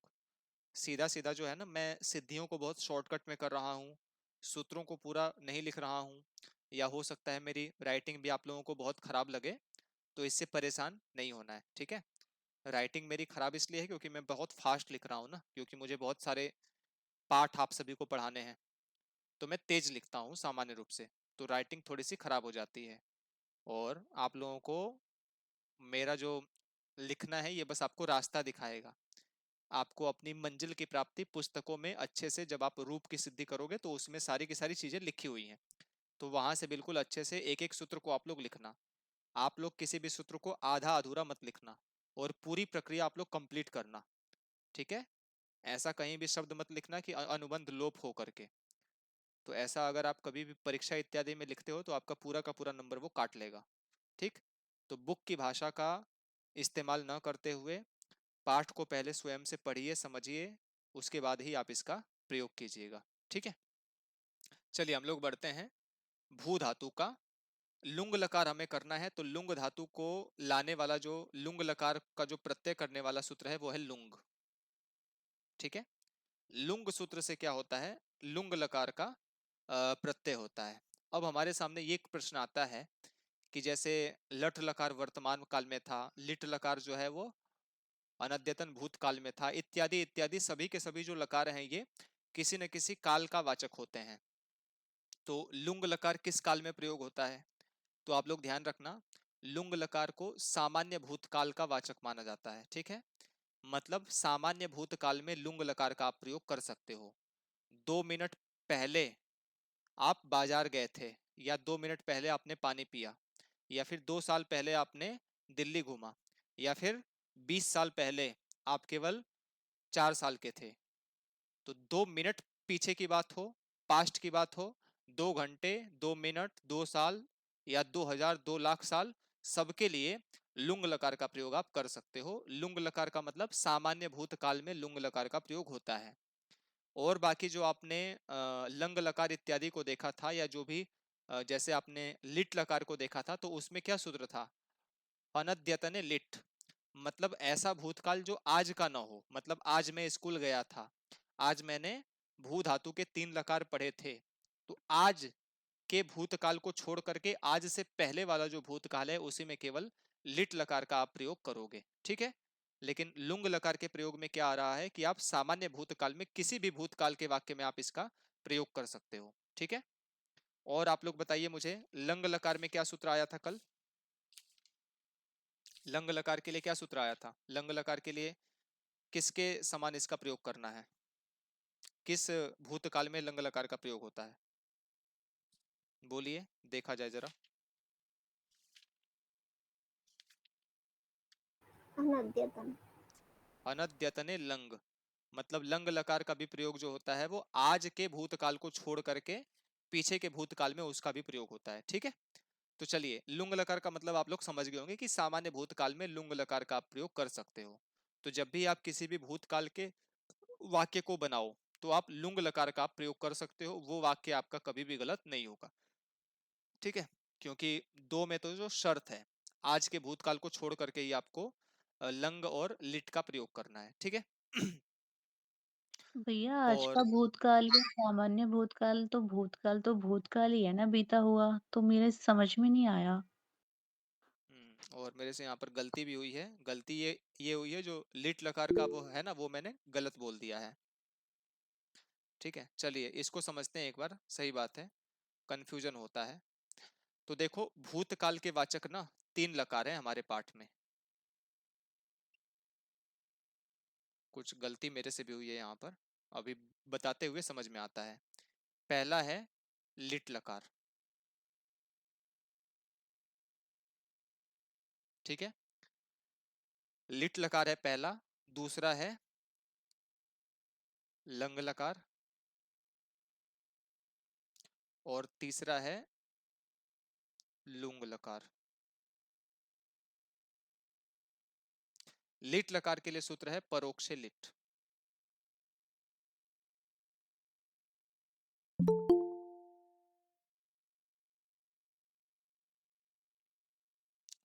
लिट लकार के लिए सूत्र है परोक्ष लिट। परोक्ष का मतलब क्या होता है? जो घटना हमारे प्रत्यक्ष न हो, है ना, जो भी घटना हमारे सामने न हो और वो भूतकाल में हो, उसके लिए लिट लकार का प्रयोग होता है। ठीक है। जैसे आप लोग मुझे बताओ, राम लक्ष्मण और सीता के साथ में वन गए, ये क्या मेरे, आपके या हमारे माता पिता के सामने की घटना है या फिर लाखों साल पहले की घटना है? लाखों साल पहले की। है ना, तो इसी को बोलेंगे परोक्ष, परोक्ष की अवस्था। लाखों जैसे, साल पहले। है ना, तो इसी प्रकार से जैसे सम्राट अशोक ने बौद्ध धर्म को ग्रहण किया, तो ये मेरे आपके या हमारे परिवार के तो आसपास की बात नहीं है ना, ये भी हजारों साल पहले की बात है। तो इसको क्या माना जाएगा? परोक्ष माना जाएगा। तो इसमें लिट लकार का प्रयोग होगा। ठीक है। ये तीनों भूतकाल के वाचक हैं, आप देखते जाओ अर्थ कैसे कैसे इनका चेंज होता है। ठीक है। तो परोक्ष लिट क्या कहता है कि जो घटना हमारे प्रत्यक्ष न हो रही हो, हमारे आसपास की नहीं हो, है ना, जो हमसे बहुत पहले की हो, उसी में हम लोग लिट लकार का प्रयोग करेंगे। ठीक। अब दूसरा जो सूत्र आया है, लकार आ रहा है लंग लकार, इसके लिए सूत्र आया हुआ है अनद्यतने लंग। अनद्यतने लंग। अद्यतन का मतलब क्या होता है? आज का। और न अद्यतन अनद्यतन मतलब जो भी घटना आज की न हो, आज से बीते हुए कल की जो भी घटना हो, मतलब आज की न हो करके कल परसों नरसों या जो कुछ भी घटनाएं हैं, आज को छोड़ करके बीते हुए पास्ट के समय की जो भी घटना होगी, उसमें लंग लकार का प्रयोग आप सभी को करना है। ठीक है। जैसे जैसे हम लोग ऐसा बोल सकते हैं कि कल जो है ना, कल शुक्रवार था, तो कल जो है प्रातः काल में, कल शुक्रवार सुबह 5:30 बजे व्याकरण में हल संधि और विसर्ग संधि की परीक्षा हुई थी। तो बताओ, ये आज की तो बात नहीं है ना, ये कल की बात है। आज ही हुई थी क्या परीक्षा? हाँ नहीं ये, भैया। नहीं, परीक्षा संभवतः आज ही हुई थी शायद, है ना दिव्या जी?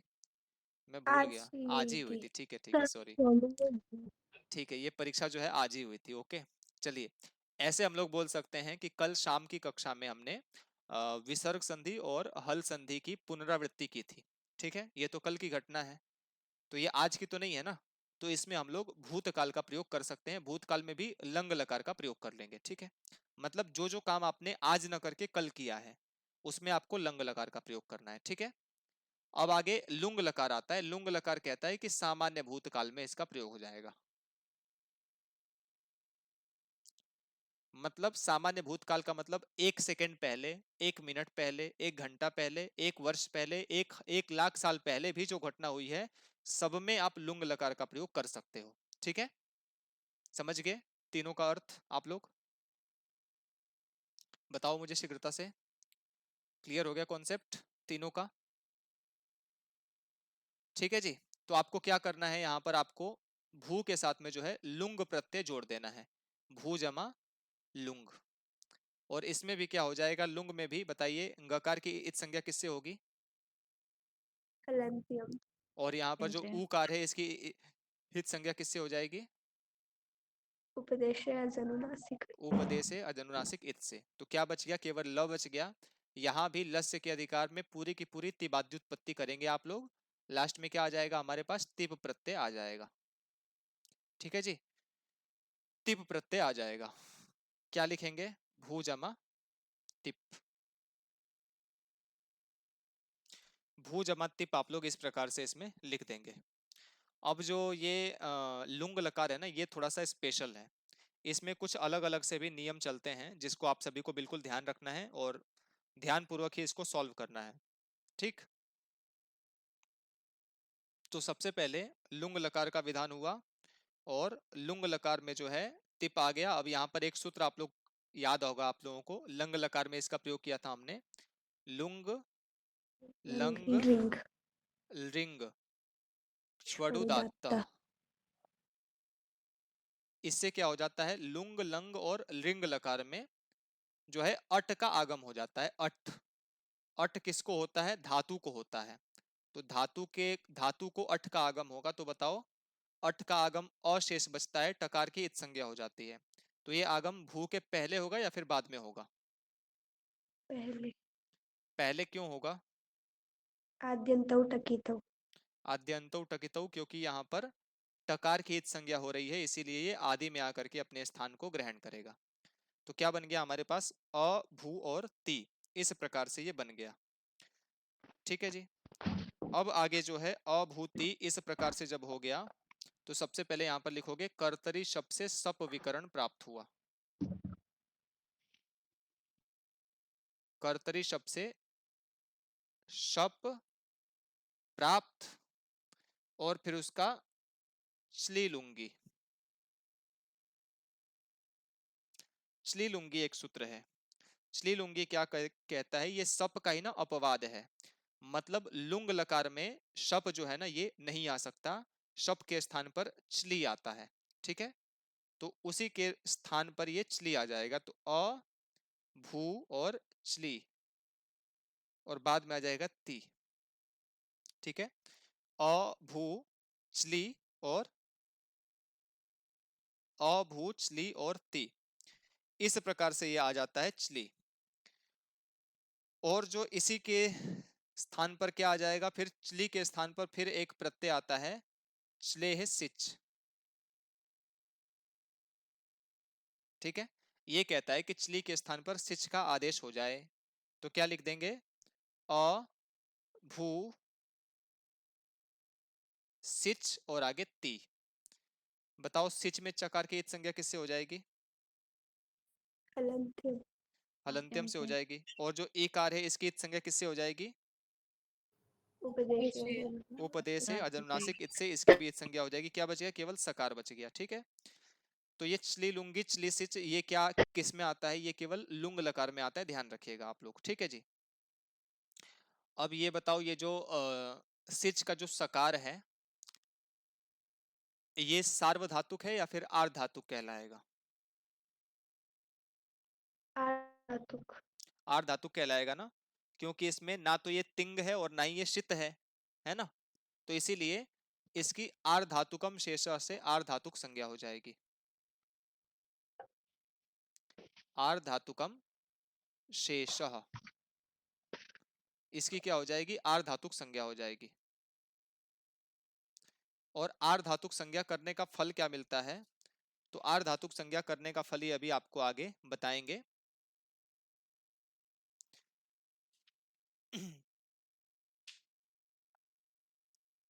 तो आर्धातु का प्रयोजन इसमें तो है नहीं, लेकिन आगे के प्रयोजनों में, मतलब आगे के रूप में इसका प्रयोजन ये आगे आपको बताएंगे। बस इतना आपको ध्यान रखना है कि ये जो है आर्धातुक संज्ञा इसकी हो जाती है। अब जो है एक सूत्र आता है, और वो सूत्र कौन सा है, गा तिस्था।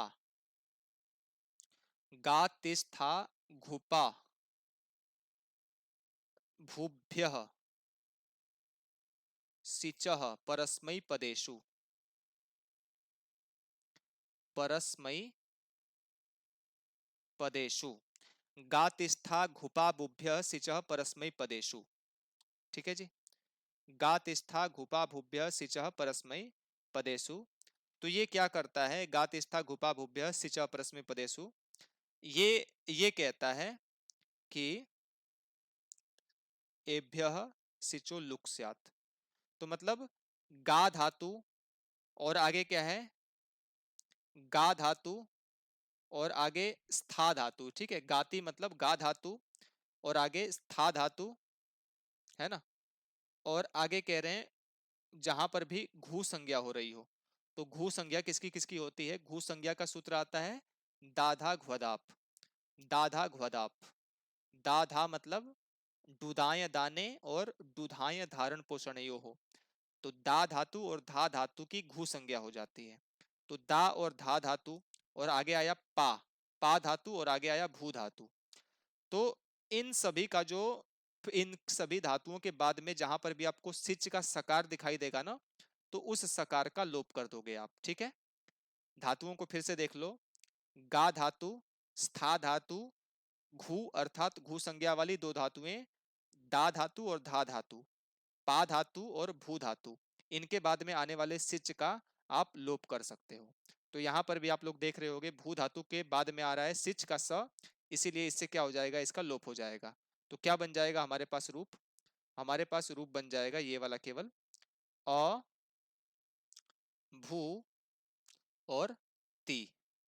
अब बताइए मुझे अ, भू और ती ऐसी स्थिति में तीकार के ईकार की संज्ञा किसकी तीकार के ईकार का लोप किससे हो जाएगा, इतश्च। है ना, इतश्च से उसका लोप हो जाएगा। ठीक है, और बाकी इससे पहले आपको एक और चीज ध्यान रखना है कि 1 मिनट, सावधातुक तिंग की परिपूर्ति धातु के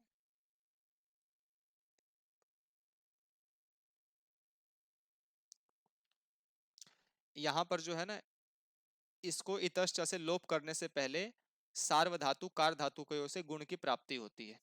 ठीक है, सार्वधातु कार्ध धातु कयो हो। ठीक है, क्यों होती है, क्योंकि ये जो ती है ये तो सार्वधातुक है ना, तिंगशित सार्वधातुकम से, तो ती को सार्वधातुक मान करके सार्वधातुक प्रत्यय के परे होने पर भू के ऊ को गुण प्राप्त हो जाता है। तो इसका एक सूत्र आता है भूसुवोस तिंगी, भू सु वोस और आगे तिंगी। ये क्या करता है भूसुवोस तिंगी, ये सूत्र कहता है कि जो सार्वधातुक लकार होंगे, ठीक है, तो उसके तिंग के परे होने पर, मतलब तिंग के परे होने पर उसमें क्या हो जाएगा, भू और सु धातु के एक को आप गुण नहीं कर सकते। ठीक है, तो यहाँ पर ती की जो है सार्वधातुक संज्ञा हो रही है, तो इसके परे होने पर भू धातु का जो इक है, मतलब ऊ जो है, इसको आप गुण नहीं कर सकते। तो गुण का क्या कर देता है, ये निषेध कर देता है। ठीक है, अब बाद में क्या हो जाता है, इतश्च सूत्र आता है और इतश्च सूत्र क्या कर देता है, त के इकार का लोप कर देता है। तो क्या बच जाता है हमारे पास, अ, भू और त। यही हमारा रूप बनता है लुंग लकार का पहला रूप अभूत। ठीक है, तो ये देखने में तो बड़ा छोटा सा है, लेकिन ये रूप बड़ा विशाल बनता है। तो आप सभी को कॉन्सेप्ट याद रखना है कि किस किस सूत्र के बाद में कौन कौन सा सूत्र आ रहा है। सूत्रों में से भी क्रम पूछता है ना परीक्षाओं में, तो आप सभी को सूत्रों का क्रम भी याद रखना है। अब आगे हम लोग बढ़ते हैं। बताइए लुंग लकार के प्रथम पुरुष के द्विवचन में कौन सा रूप बनता है, अभूताम। अभूताम। ठीक है, अभूताम ये वाला रूप बनता है। आइए इसको देखते हैं। अब ये छोटे छोटे रूप हैं, एक रूप में बस समय लगता है, बाकी के रूप बड़े आसानी से बन जाते हैं। तो अ, भू और ताम ये वाला रूप है। एक बार जो है ना सुमन जी, आप मैसेज कर दीजिए समूह में कि आप लोग जुड़ जाइए लिंक से उसी वाली क्लास में, है ना, लकार की ही कक्षा होगी, आप उसी में जुड़ जाइए। कुछ लोग 8:15 ही आते हैं ना। चलिए आगे हम लोग बढ़ते हैं इसमें अभूताम। तो इसमें भी आप लोग क्या लिखोगे, सबसे पहले भू धातु और द्विवचन में जो है तस प्रत्यय आ जाता है। ठीक है, भू धातु और इसमें तस प्रत्यय आ जाता है, और तस होने से फिर क्या हो जाता है, इसको तस होने से फिर क्या हो जाता है, इसको ताम का आदेश हो जाता है। ठीक है, और उससे पहले क्या होगा, पहले आ जाएगा लुंग लंग लिंग ष्वडुदात्तः।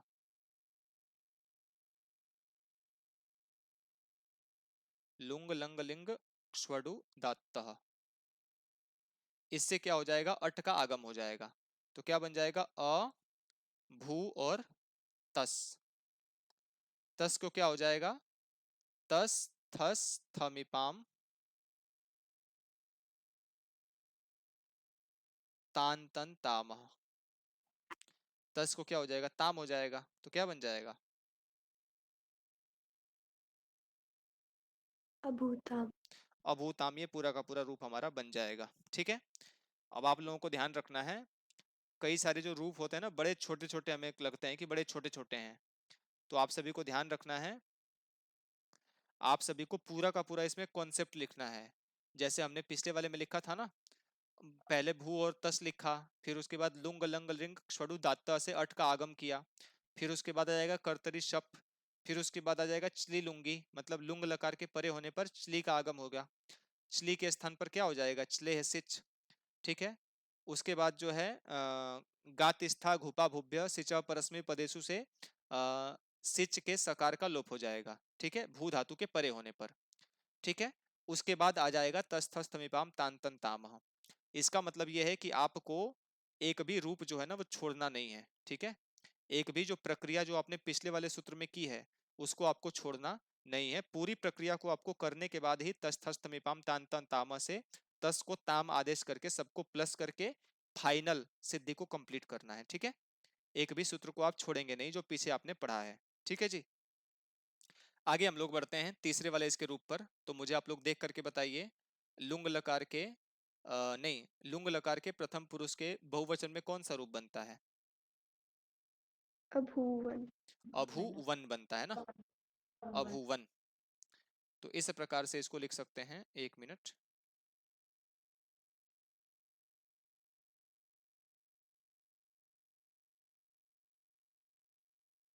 अभुवन। तो सबसे पहले भू धातु, बहुवचन में कौन सा प्रत्यय होगा? झी प्रत्यय होगा ना, बहुवचन में झी प्रत्यय हो जाएगा। ठीक है, तो भू जमा झी इस प्रकार की स्थिति हो जाएगी।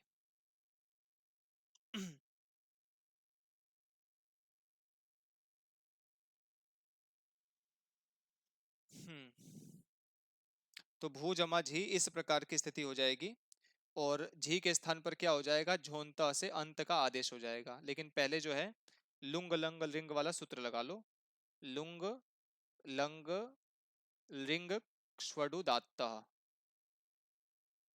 इससे क्या हो जाएगा, अट का आगम हो जाएगा। तो अ भू और झी, झी को क्या कर लो, झोंता कर लो, अंत हो जाएगा ना इसको। तो अ भू और आगे आ गया अंत। ठीक है जी, अभू और अंत। और इसमें आपको क्या करना है, अभू अंत, इस प्रकार से आपको करने के बाद में अभू अंत, यहाँ पर ये सारी स्थिति आपने कर ली। तो फिर जो है चली लुंगी चली सिच इत्यादि करने के बाद में सिच का आप लोप कर दोगे। ये सारी प्रक्रिया आपको कर लेना है। ठीक है, मैं यहाँ पर लिख देता हूं, चली, फिर उसके बाद में सिच, सबसे पहले शप आया था ना, तो पहले शप, फिर चली, फिर उसके बाद सिच, उसके बाद इसका लोप। अब हमारे पास अभू अंत ऐसी स्थिति बना। तो ऐसी स्थिति में अभू अंति बना। ठीक है, अंति बना, झी के स्थान पर अंति होता है ना, तो झी के स्थान पर क्या हो जाएगा, अंति हो जाएगा। अब ऐसी स्थिति में आपको क्या करना है, भ्रुवो वुग, भुवो वुग लुंग लिटो, एक सूत्र है, भू वो वुग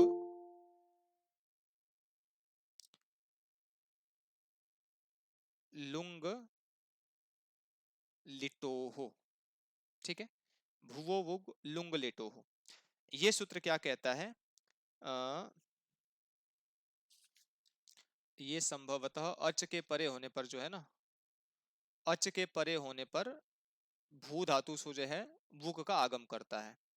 ठीक है, अच के परे होने पर जो है भू धातु को जो है वुक का आगम कर देता है। तो आप लोग देख सकते हो यहाँ पर जो अंति का अ है ये अच में आ रहा है, और भू धातु है, लुंग लकार का प्रकरण चल रहा है, लुंग और लिट लकार का।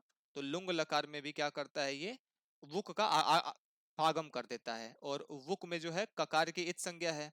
तो बताइए यहाँ पर हम लोग जो वुक का वकार लाएंगे तो ये भू से पहले आएगा या फिर बाद में आएगा, बोलिए। बाद में आएगा ना, तो अभूव और आगे बन जाएगा अंति। ठीक है, अभूव और अंति, ऐसा वुक का केवल वकार शेष बचता है, बाकी सबका लोप हो जाता है। अभूव और आगे आ गया अंति, और आगे इसी प्रकार से अभूव अंति, और इसमें आप लोग, मैंने पहले ही बोला हुआ है, चली लुंगी चली सिच इत्यादि ला करके आप बेस का क्या करोगे, लोप इत्यादि कर दोगे। अभूव अंति इस प्रकार से हो गया। और इसमें आपको क्या करना है, इतश्च से इकार का लोप कर देना है। यहाँ पर जो इकार है ना, इसका लोप किससे हो जाएगा, इतश्च। ठीक है, तो क्या बच गया हमारे पास, अ भू व में अ को जोड़ दो तो क्या बच गया, अभुवन और आगे त। ठीक है, अभुवन और त।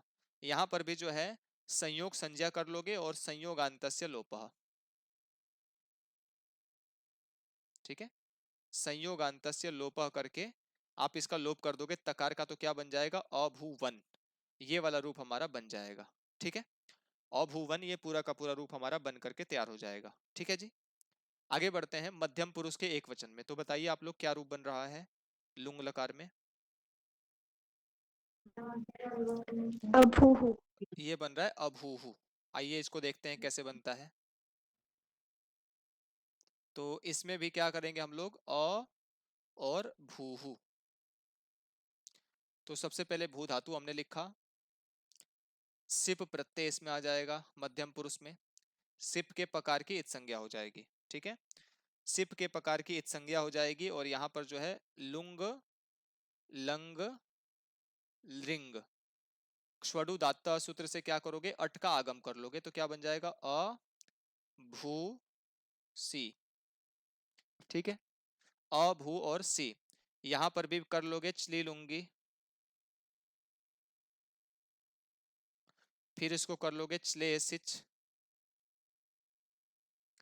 फिर इसको कर लोगे गातिस्था घुपा भुभ्य, गातिस्था घुपा भुभ्य सिचः परस्मै पदेषु। सिच का लोप हो जाएगा तो क्या बन जाएगा, अ भू और सी। सी के इकार का लोप किससे हो जाएगा बताइए, इतश्च हितश्च से इसके इकार का लोप हो जाएगा तो सकार बच गया। अब सकार का भी क्या करेंगे, सस जुसोरु और खरवसानी और विसर्जनीय। ठीक है, तो क्या हो जाएगा इससे, अभू का जो सकार है वो विसर्ग हो जाएगा तो क्या बन जाएगा, अभूहु। इस प्रकार का रूप बन जाएगा हमारा। ठीक है जी, आगे बढ़ते हैं। मुझे बताइए आप लोग मध्यम पुरुष के द्विवचन में क्या रूप बन रहा है भू धातु का लुंग लकार में, अभूत अभूतम। ठीक है जी, चलिए अर्शिया जी आपका स्वागत है कक्षा में। आज हम सभी जो है भू धातु के ही लकारों वाला जो कॉन्सेप्ट था ना उसको पूरा कर रहे हैं। ठीक है, तो लुंग लकार का रूप चल रहा है इसमें। ठीक है, बाकी इससे पहले वाली जो क्लास है आप रिकॉर्डिंग में देख लीजिएगा, कोई डाउट होगा तो इसमें बात करेंगे हम लोग। ठीक है जी, आज लास्ट वाली क्लास है इसकी भू धातु की, इसीलिए इसको पूरा फिनिश कर रहे हैं हम लोग। कल से जो है नया टॉपिक हमारा व्याकरण की इकाई में शुरू हो जाएगा, महाभाष्य वाला। तो चलिए क्या रूप बन रहा है, अभूतम। इसमें भी देख लो भू धातु है और यहाँ पर प्रत्यय आ जाएगा सिप थस थ, थस प्रत्यय आ गया। और यहाँ भी लुंग लंग लिंग। ठीक है, ष्वडु दात्त से अट का आगम हो जाएगा तो क्या बन जाएगा, अ भू थस। यहां पर फिर इसी प्रकार से चली लूंगी,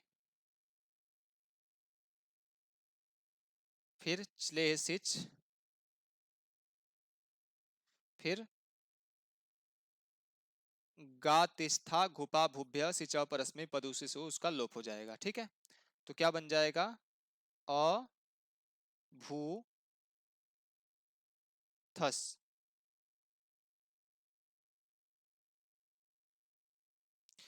आगे क्या आ जाएगा सूत्र, तस थस थमिपाम तांतन तामह। तो बताइए थस के स्थान पर क्या आदेश हो जाएगा, तम तम आदेश हो जाएगा ना, तो क्या बन जाएगा, अभूतम एक मिनट। भैया हाँ, यहाँ पे सिर्फ ये बन रहा था कि अ भू और प्लस थस, तो यहाँ पर सीधा सीधा ये भी तो लगा सकते थे ना, तस थस मिपाम तान तम ताम।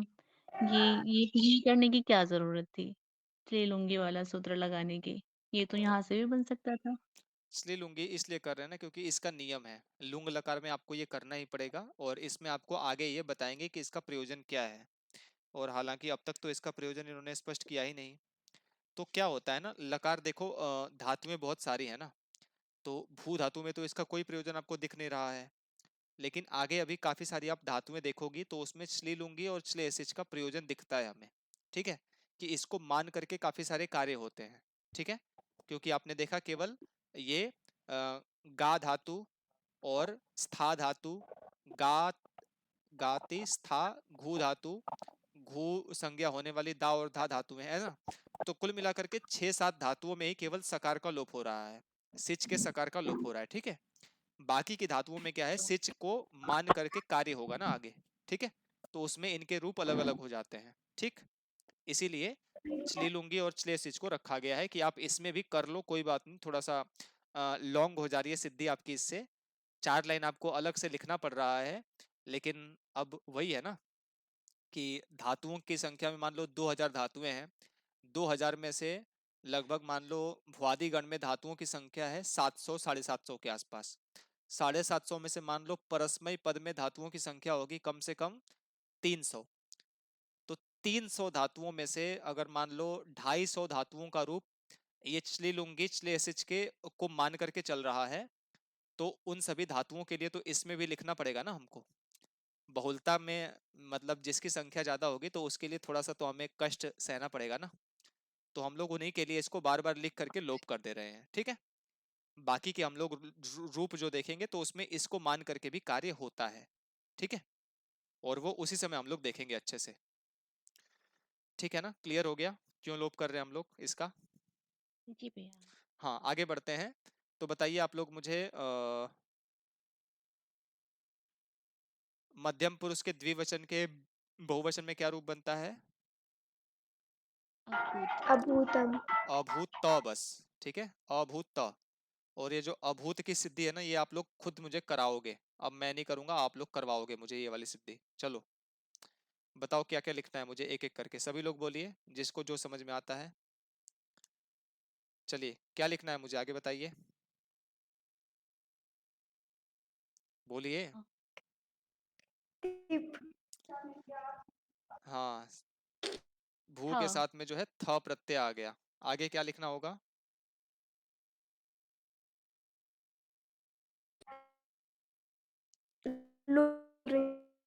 हाँ, लुंग लंग लिंग क्ष्वडुदात्त, ठीक है, तो इसको मान करके क्या हो जाएगा, अट का आगम हो जाएगा, तो अभूत थ, अब क्या लिखेंगे,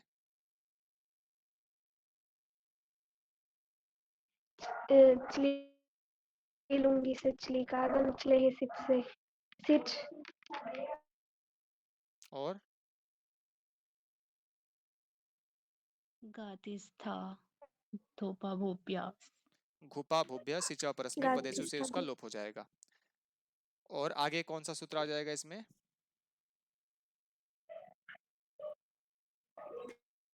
तमिपाम ताम तन तामह से तस्थस्थमिपाम, तकार का आगम हो जाए। थ के स्थान पर तकार हो जाएगा, तो क्या बन जाएगा, अभूत, भूत। ठीक है, अभूत ये पूरा आपका बन गया। आगे हम लोग बढ़ते हैं इसमें, बताइए मुझे एक बार नेक्स्ट वाला रूप क्या बन रहा है उत्तम पुरुष के एक वचन में, अभूवम अभुवम, ठीक है, तो आइए इसको भी देख लेते हैं, अभुवम को भी,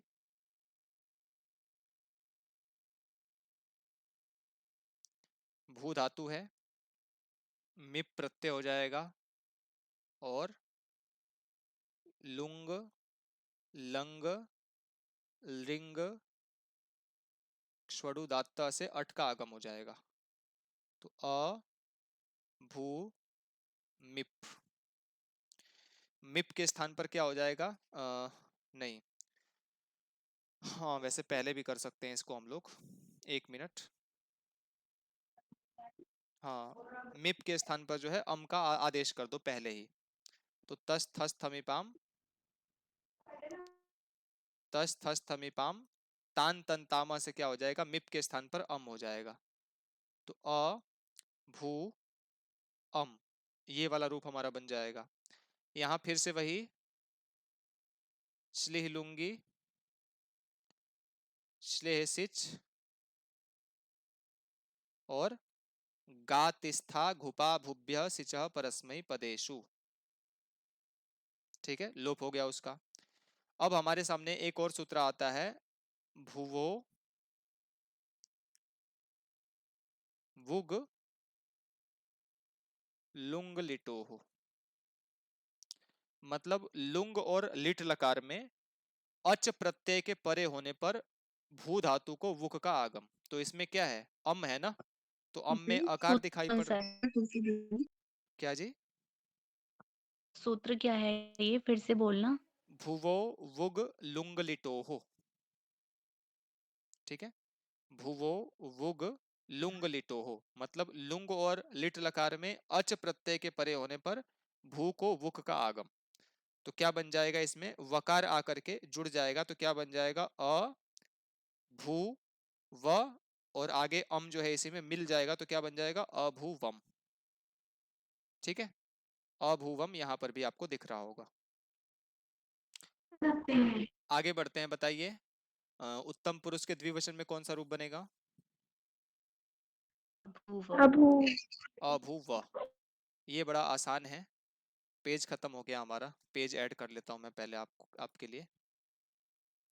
20 पेज हमारे समाप्त हो गए, समझ जाओ। 20-20 पेज मुझे आप लोगों के लिए लिखना पड़ रहा है, और आप लोग जो है एक एक रूप की भी सिद्धि आप लोग करके भेजते नहीं हो।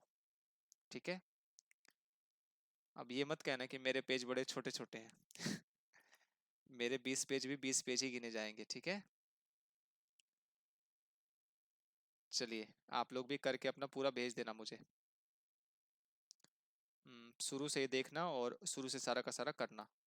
आइए हम लोग बढ़ते हैं अपने सिद्धि वाले भाग पर। तो अभूव ये बन रहा है, अभूवम अभूव अभूम। फिर से वही भू धातु और वस प्रत्यय और लुंग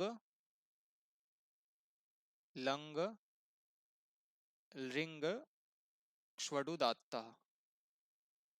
क्या हो जाएगा, इससे अट का आगम हो जाएगा। तो अ भू वस, यहां पर भी क्या करोगे, फिर वही स्लेह लुंगी स्लेह सिच और गातिस्था घुपा भुभ्यः सिचः परस्मै पदेषु। ठीक है, उससे क्या हो जाएगा, उसका लोप हो जाएगा, तो क्या बन जाएगा, अ भू और वस। अब बता दो मुझे आप लोग, वस के सकार का लोप किससे होगा? हलंतन से।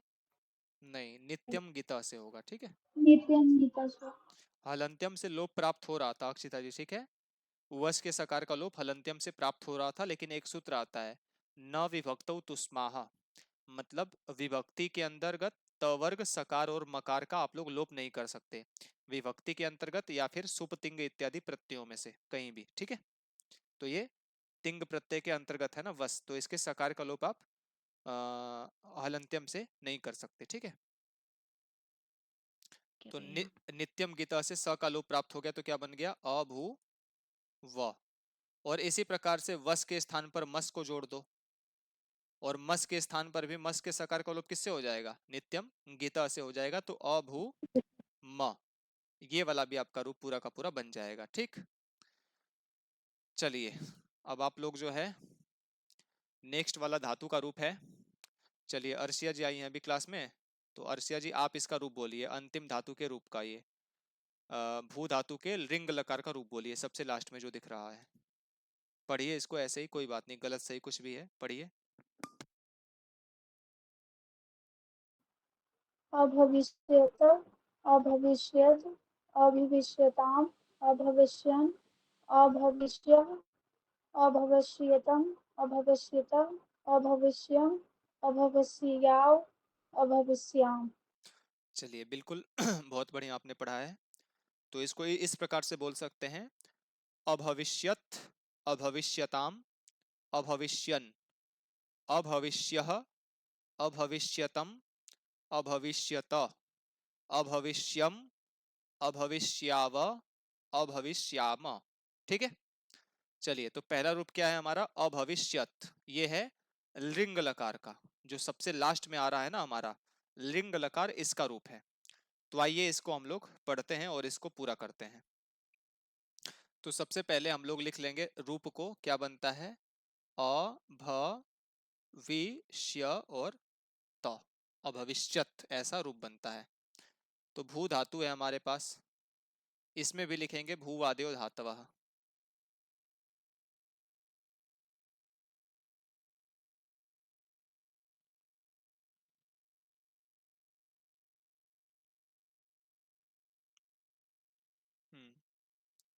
भूवादयो धातुवा से इसकी क्या करेंगे, धातु संज्ञा कर लेंगे। और लिंग लकार को जो लाने वाला जो सूत्र होता है ना, वो कौन सा होता है, तो लिंग लकार को लाने वाला सूत्र होता है लिंग निमित्ते लिंग क्रियातिपत्तौ। ठीक है, लिंग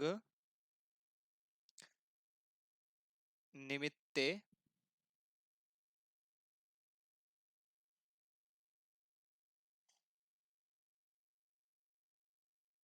लिंग क्रियातिपत्तौ। ठीक है, लिंग निमित्ते लिंग क्रियातिपत्तौ।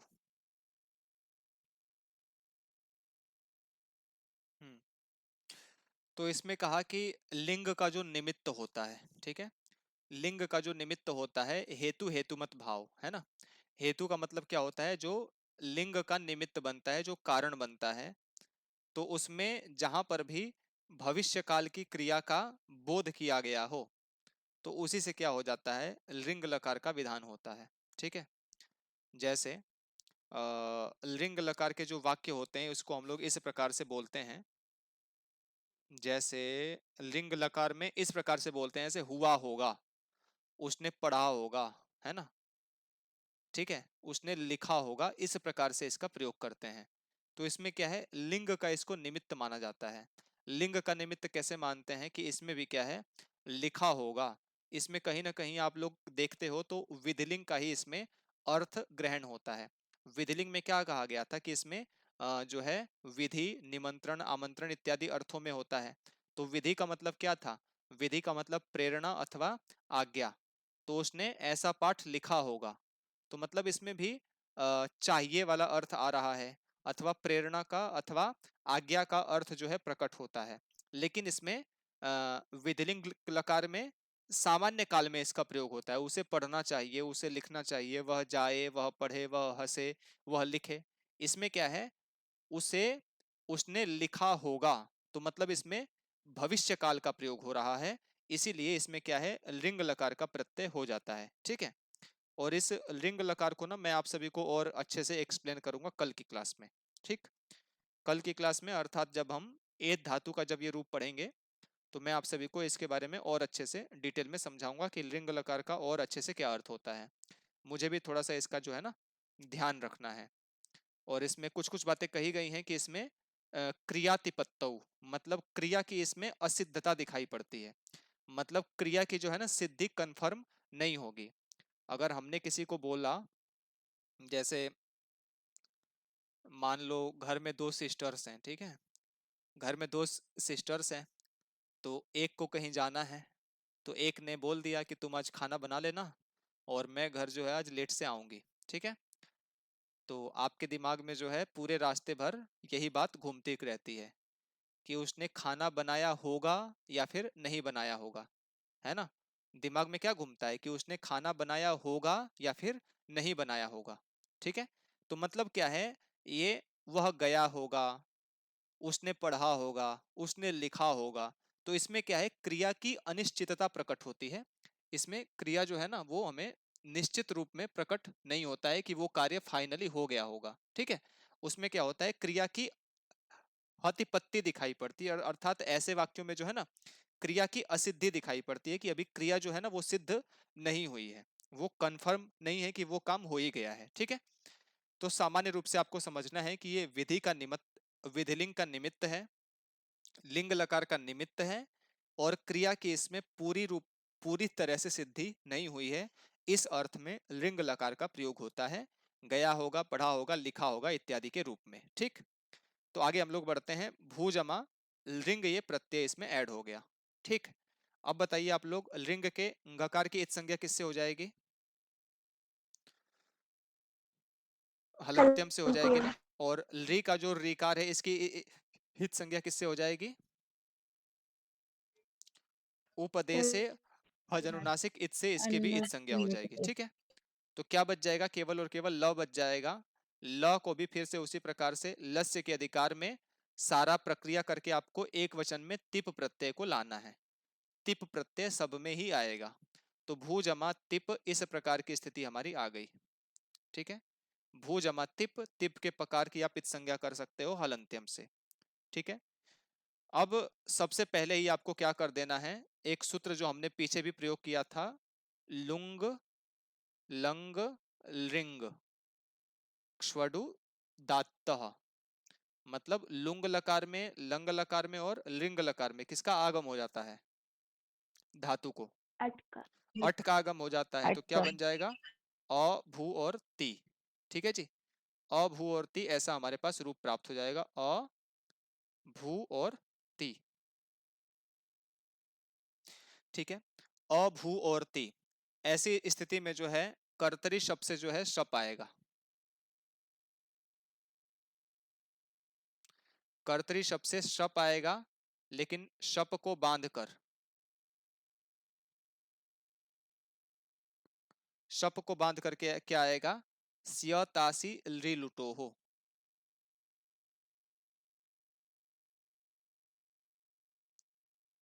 स्य तासी री लुटो मतलब री और लिट और लिंग लकार में स्य और लुट लकार में जो है तास प्रत्यय आता है। तो यहाँ पर लिंग लकार है, इसीलिए यहाँ पर स्य प्रत्यय हो जाएगा। ठीक है, और स्य प्रत्यय जो है ये किसको मान करके होता है? तो तिप को मान करके होता है, इसीलिए तिप के पहले आकर के स्थान अपना ग्रहण कर लेगा। ठीक है, तो क्या बन जाएगा? अ भू स्य और ती। ठीक है, अ भू स्य और ती। और ये जो स्य है, ना तो ये तिंग है ना ये शित है, इसीलिए इसकी सार्वधातुक संज्ञा नहीं हो सकती। और जो बाकी बच गया उसकी क्या हो जाती है? आर्ध धातुकम शेष से आर्ध धातुक संज्ञा हो जाती है। ठीक है, तो इसकी भी आर्ध धातुकम शेष से आर्ध धातुक संज्ञा हो गई। और आर्ध धातुक संज्ञा करने का फल क्या हुआ कि आर्ध धातु कसेड़ वलादे, एक सूत्र आता है, आर्ध धातु कसेड़ वलादे है। तो वलादी आर्ध धातुक को परे होने पर, ठीक है, वलादी मतलब ये जो सकार है ये वल प्रत्याहार में आ रहा है। वल में क्या है? ह और य को छोड़ दो, बाकी सभी के सभी क्या आ जाएंगे? वल प्रत्याहार में आ जाएंगे व्यंजन। तो वलादी आर्ध धातु के परे होने पर क्या हो जाएगा? धातु को क्या हो जाएगा? वलादी आर्ध धातु को परे होने पर क्या हो जाएगा? यहाँ पर इट का आगम हो जाएगा, इसी आर्ध धातु को ही, है ना। तो क्या हो जाएगा? इसी के पहले आ जाएगा ये। तो रूप ऐसा बन जाएगा, भू अ भू ई और आगे स्य और आगे ती। ठीक है, ऐसी स्थिति में क्या होगा? अभू ई स्य ती। इसमें आपको क्या करना है? सार्वधातु कार धातु कयो से गुण प्राप्त हो जाएगा यहाँ पर। ठीक है, सार्वधातु कार्ध धातु कयो हो, ये कहता है कि सार्वधातुक अथवा आर्ध धातु के परे होने पर मैं धातु को क्या कर दूंगा? गुण कर दूंगा। तो ये जो धातु है ना भू, भू का जो उ है इसको गुण हो जाएगा। तो क्या बन जाएगा? अ भो ई स्य और आगे ती। नेक्स्ट पेज पर बढ़ते हैं। तो क्या था रूप? अ भू ई स्य और ती। धातु को जो है ना गुण हो चुका है, तो क्या क्या रूप था? अ भो हो गया था ऐसा। अब गुण हो जाने के बाद जो है एचो यवायावह आ जाएगा। एचो यवायावह, तो ये क्या कर देगा? भो के ओ को क्या आदेश कर देगा? ये बताइए आप सभी लोग। अब अव कर देगा ना। तो क्या बन जाएगा? अ भवि स्य और आगे ती। अभविष्यति। अब ऐसी स्थिति में एक सूत्र आएगा जो इस सकार को जो है ना मूर्धन्य सकार कर देगा। कौन सा सूत्र है वो? आदेश आदेश प्रत्ययो। प्रत्यय। आदेश प्रत्ययोः, प्रत्ययोः। ठीक है, तो ये आदेश अथवा प्रत्यय के दंत्य सकार को मूर्धन्य सकार कर देता है। तो यहां पर भी आदेश हुआ है ना, स्य का आदेश हुआ है। तो नहीं, स्य का आगम हुआ है ये, ठीक है, स्य प्रत्यय आया हुआ है, तो अ भ वी स्य और ती। अब बताओ ती के ईकार का लोप किससे हो जाएगा? इतश्च इतश्च इतश्च से इसका लोप हो जाएगा, तो क्या बन जाएगा? अ भ वी श्यत। ये वाली सिद्धि भी बड़ी विशाल है, आप सभी लोग इसको बना लोगे, ठीक है जी। इतश्च से इसको लोप हो जाएगा। आगे हम लोग बढ़ते हैं। अब आप लोग मुझे बताइए लिंग लकार के प्रथम पुरुष के द्विवचन में क्या रूप बनता है? अभविष्यताम। अभविष्यताम, ऐसा रूप बनता है। आइए इसको भी देख लेते हैं, ये भी बड़ा आसान है। देखो अब थोड़ा सा शॉर्टकट में आगे बढ़ेंगे, ज्यादा विस्तार करेंगे नहीं। अब अभविष्यताम, तो सबसे पहले भू धातु है, तस प्रत्यय हुआ, और यहां पर जो है लुंग लंग लिंग, ष्वडु दात्त से क्या हो जाएगा? अट का आगम हो जाएगा, अभू तस। अब यहाँ पर जो है अभूतस, ऐसी स्थिति में क्या करेंगे आप लोग? तो ऐसी स्थिति में फिर से वही क्या करेंगे आप लोग? वही, एक मिनट, ये क्या आएगा? हाँ, है ना, तो शप आएगा, शप को बांध करके सिया तासील री लूटो हो,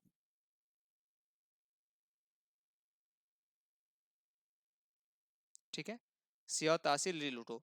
सूत्र जो है मैं बहुत फास्ट लिख रहा हूं, तो कई कई कई ऐसे शब्द हैं जो संस्कृत को छोड़ करके किसी अन्य भाषा का स्वरूप पकड़ ले रहे हैं, तो आप लोग इसको इग्नोर करेंगे, ठीक है। मैं बहुत फास्ट लिख रहा हूँ, और मैं पेज पर तो लिख नहीं रहा हूँ, बोर्ड पर लिख रहा हूँ ना, तो राइटिंग कभी इधर उधर हो जाती है मेरी। तो आप लोग बुक में देख करके अच्छे से लिखोगे एक एक सूत्र को। तो स्य का आगम हो गया, अभू स्य और तस। फिर यहाँ पर क्या हो जाएगा? धातु को गुण हो जाएगा सार्वधातु कार धातु कयो से, फिर उसको अव का आदेश हो जाएगा, और फिर ये जो सकार है इसको क्या हो जाएगा? आदेश प्रत्यय होकर के शत्व हो जाएगा, ठीक है। आदेश प्रत्ययो हो, क्या बन जाएगा? भू, नहीं, अभू के बाद में क्या है? एक, यहाँ पर इट का आगम भी हो चुका है ना, इट का आगम भी हो चुका है, ठीक है, इट का आगम भी हो चुका है, तो पूरा का पूरा रूप हमारा बन जाएगा अभविष्य तस।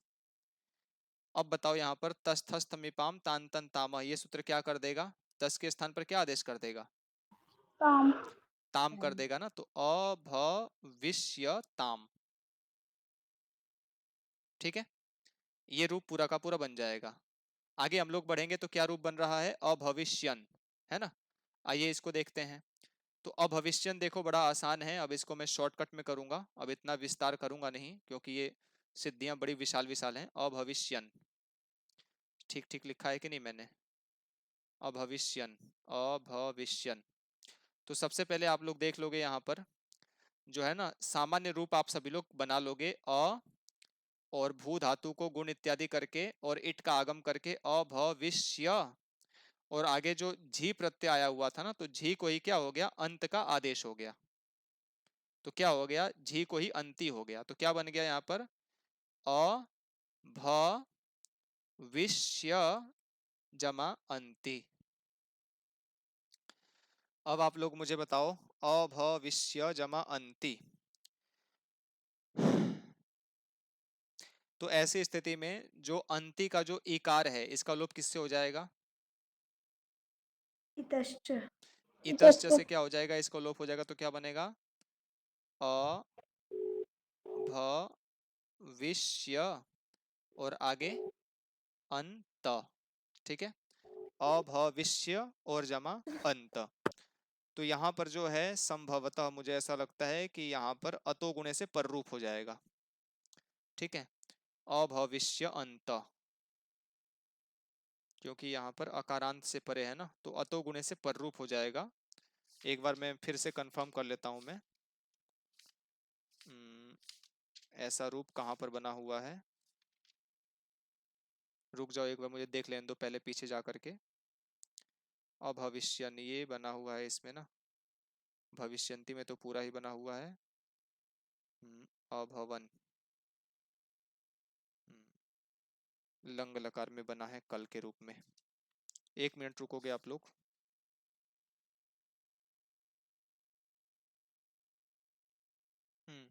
अतो गुणे से ही होगा इसको पर रूप, ठीक है। अतो गुणे से ही क्या हो जाएगा, इसको पर रूप हो जाएगा। अतो गुणे से पर रूप। मार्तन जी आपको समझ में आ रहा है ये कॉन्सेप्ट? बताइए, मार्तन जी हैं कि नहीं यहाँ पर? ठीक है, तो अतो गुणे से पर रूप होकर के बन जाएगा ये संयोग अंतस्य लोपा से, अंतिम वाले संयोग का लोप कर देंगे। तो आप लोग संयोग संज्ञा कर लोगे हलोनंतरा संयोग से, फिर उसके बाद अंतिम वाले संयोग का लोप कर दोगे संयोगांतस्य लोपा से। तो तकार का लोप हो जाएगा, तो क्या बन जाएगा, अभविष्यन, ये पूरा का पूरा बन जाएगा। ठीक है, नेक्स्ट हम लोग रूप पे बढ़ते हैं। तो दूसरा वाला इसका रूप होगा, मध्यम पुरुष के एक वचन में रूप बनेगा अभविष्य। ठीक है, अभविष्य ये रूप बनेगा। तो इसमें भी सिंपल है, अ भ वि और मूर्धन्य शकार भी कर दो, तो अभविष्य पूरा का पूरा ही मैंने बना दिया ना। चलिए, तो इसको आप लोग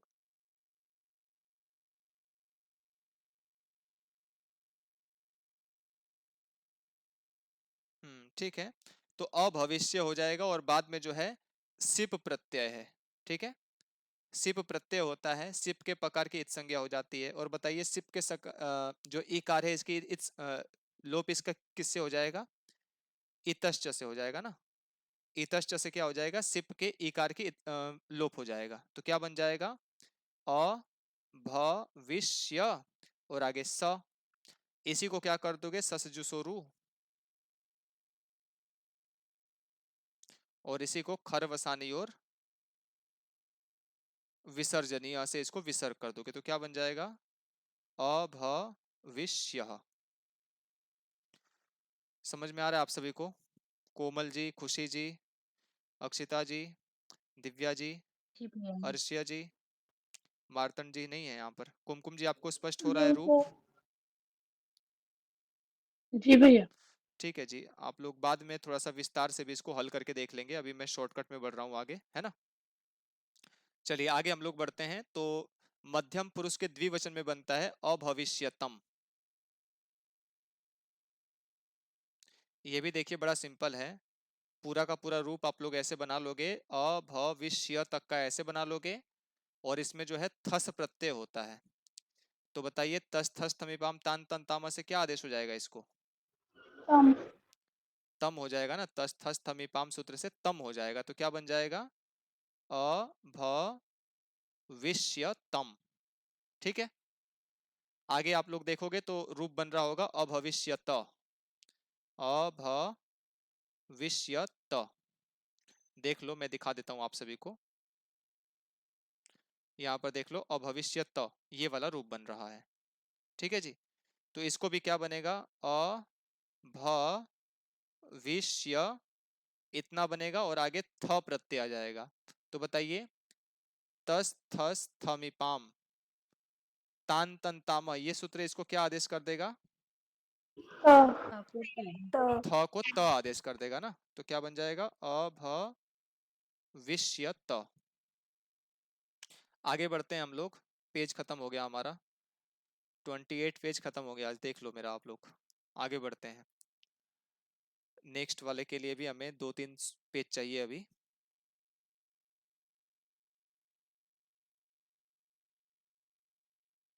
चलिए नेक्स्ट वाला रूप हम लोग देखते हैं, उत्तम पुरुष के एक वचन का रूप बन रहा है अभविष्यम। ठीक है, अभविष्यम।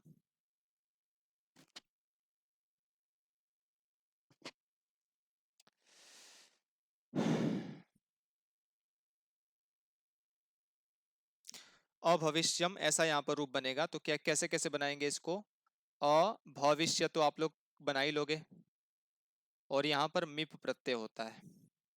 तो बताइए मिप को क्या आदेश हो जाएगा, तस थस थमिपाम अम। से क्या हो जाएगा, अम हो जाएगा ना। तो क्या बन जाएगा, कम हो जाएगा। अभविष्य और आगे हो जाएगा अम। और यहाँ पर जो है ना मुझे ऐसा लगता है अमी पूर्व लगेगा, क्योंकि अम बाद में है। अमी पूर्व से इसको पूर्व रूप हो जाता है। रुक जाइए 1 मिनट, थोड़ा सा मुझे कंफर्म करने दीजिए इसको। चलिए कंफर्म क्या करना है, इसी में देख लेते हैं ना सीधा सीधा, ये भी तो हमारे काम आएगा। अच्छा, अतो गुणे से ही किया हुआ है इसमें भी पर रूप ना, शिया में भी इसमें हलंत मार रखा है। अच्छा, इसमें तो इन्होंने अतो गुणे से किया हुआ है, लेकिन अमी पूर्व से भी होना चाहिए।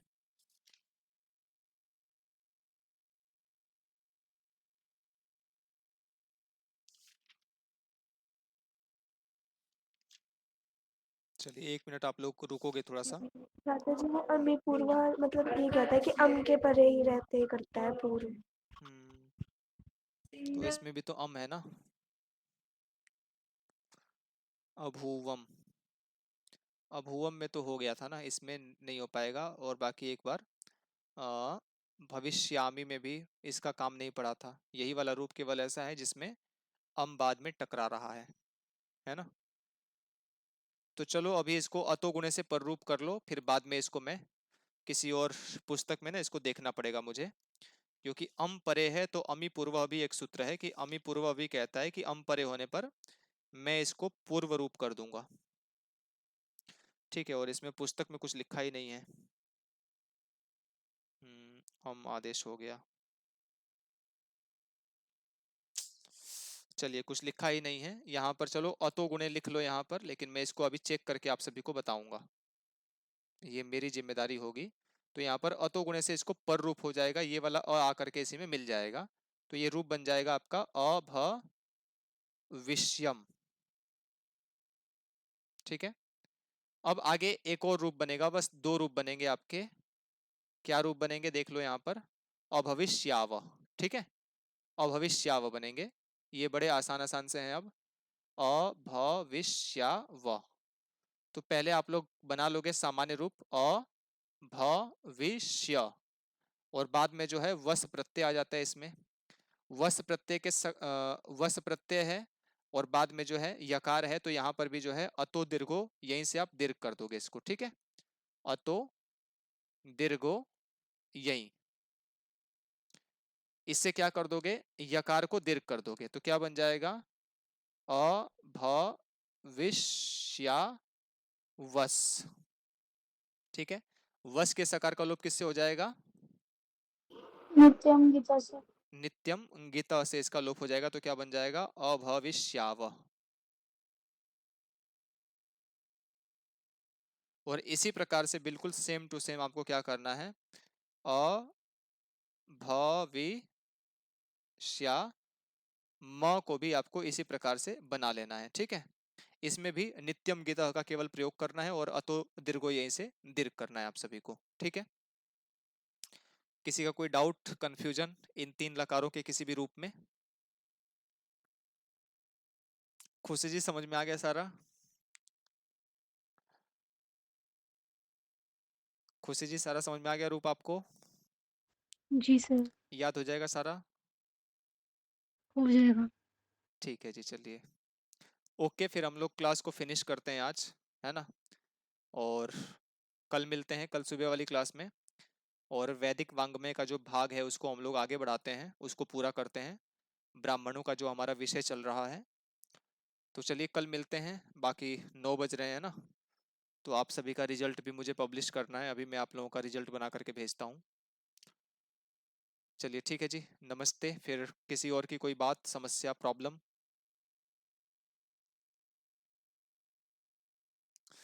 चलिए ठीक है, कल मिलते हैं, कल सुबह। ठीक है, आप लोग पढ़ाई कीजिए अपना अच्छे से, रिकॉर्डिंग जो है वो मैं भेज दूंगा अभी 1 घंटे के अंतर्गत। आप सभी को नमस्ते। और कल जो है हम लोग 3-4 कक्षाएं कल हम लोग कम से कम करेंगे। एक तो सुबह वाली क्लास है, और एक शाम वाली क्लास है हमारी। शाम वाली जो 2 क्लासेस हैं इनको इसी प्रकार से रहने दीजिए। एक और क्लास करेंगे थोड़ा सा दोपहर को 11 बजे। ठीक, 11 बजे वाला टाइमिंग सभी के लिए ठीक है ना? अर्शिया जी आप लोगों के लिए 11 बजे आप सभी के लिए ठीक है ना समय? जी भैया। ठीक है जी, तो एक कल 11 बजे हम लोग मिलेंगे, 11 बजे भी एक क्लास करेंगे, और जिसमें हम लोग एद धातु का जो है ना स्टार्टिंग वाला भाग है उसको कर लेंगे, या फिर वैदिक वांग्मय में से किसी टॉपिक को कवर कर लेंगे, ताकि जो पाठ है वो पूरा हो जाए, क्योंकि पाठ्यक्रम थोड़ा सा स्लो चल रहा है हमारा और इसको रफ्तार हमें देना होगा। तो कम से कम शनिवार और रविवार के दिन जब छुट्टी होता है तो हम लोग थोड़ा थोड़ा एक्स्ट्रा पढ़ लिया करेंगे, क्योंकि व्याकरण तो समझने वाला विषय है, तो इसको हम लोग कक्षाओं में करेंगे अच्छे से, इसमें कोई समस्या नहीं है। लेकिन कई सारे ऐसे टॉपिक्स हैं जो बस मुझे आपको बताना है कि आपको क्या क्या पढ़ना है इसमें से, जैसे वैदिक वांग्मय हो गया। इसके अलावा अभी सामान्य अध्ययन के भी कई सारे टॉपिक्स हैं, यूनिट्स हैं, जिनको मुझे आप सभी को बस नोट्स हैंड ओवर करना है, और आप सभी को बस समझाना है कि परीक्षा में कहाँ कहाँ से क्या क्या क्वेश्चन आया हुआ है, और आपको उसे रट करके याद कर लेना है। ठीक है, तो इसी प्रकार की कुछ कुछ कक्षाएं हैं जिनको हम एक्स्ट्रा क्लासेस में कंप्लीट करेंगे, ताकि हमारा पाठ्यक्रम जो है वो ट्रैक पर आ जाए, क्योंकि अभी थोड़ा सा स्लो चल रहा है ये, है ना। तो चलिए आप लोग इंटरनल्स वगैरह दीजिए। इंटरनल्स में आप लोगों के 10 दिन और बचे हुए हैं, और इंटरनल्स के बाद में और थोड़ा सा रफ्तार दूंगा मैं, और मुझे जेएनयू वाले बच्चे थोड़ा सा आप लोग बताएंगे, कुमकुम जी वगैरह, आप लोगों का कब तक चल रहा है वो जो मिड सेम है, कब तक समाप्त होगा वो बताइए। पूजा जी, सुमन जी, कुमकुम जी, कब तक समाप्त होगा आप लोगों का मिड सेमेस्टर वाला जो भी प्रक्रिया हो रही है। हमारे यहाँ कोई फिक्स डेट नहीं होती, कभी भी हो जाता है हमारे यहाँ। चलिए ठीक है, फिर संघर्ष कीजिए, मैं आप सभी के साथ में हूँ। चलिए नमस्ते आप सभी को, कल मिलते हैं, कल सुबह, ठीक है जी। ध्यान रखिए अपना, पढ़ाई कीजिए, नमस्ते भैया। स्वास्थ्य का ध्यान रखिए आप लोग, सभी को नमस्ते। नमस्ते भैया। जी नमस्ते।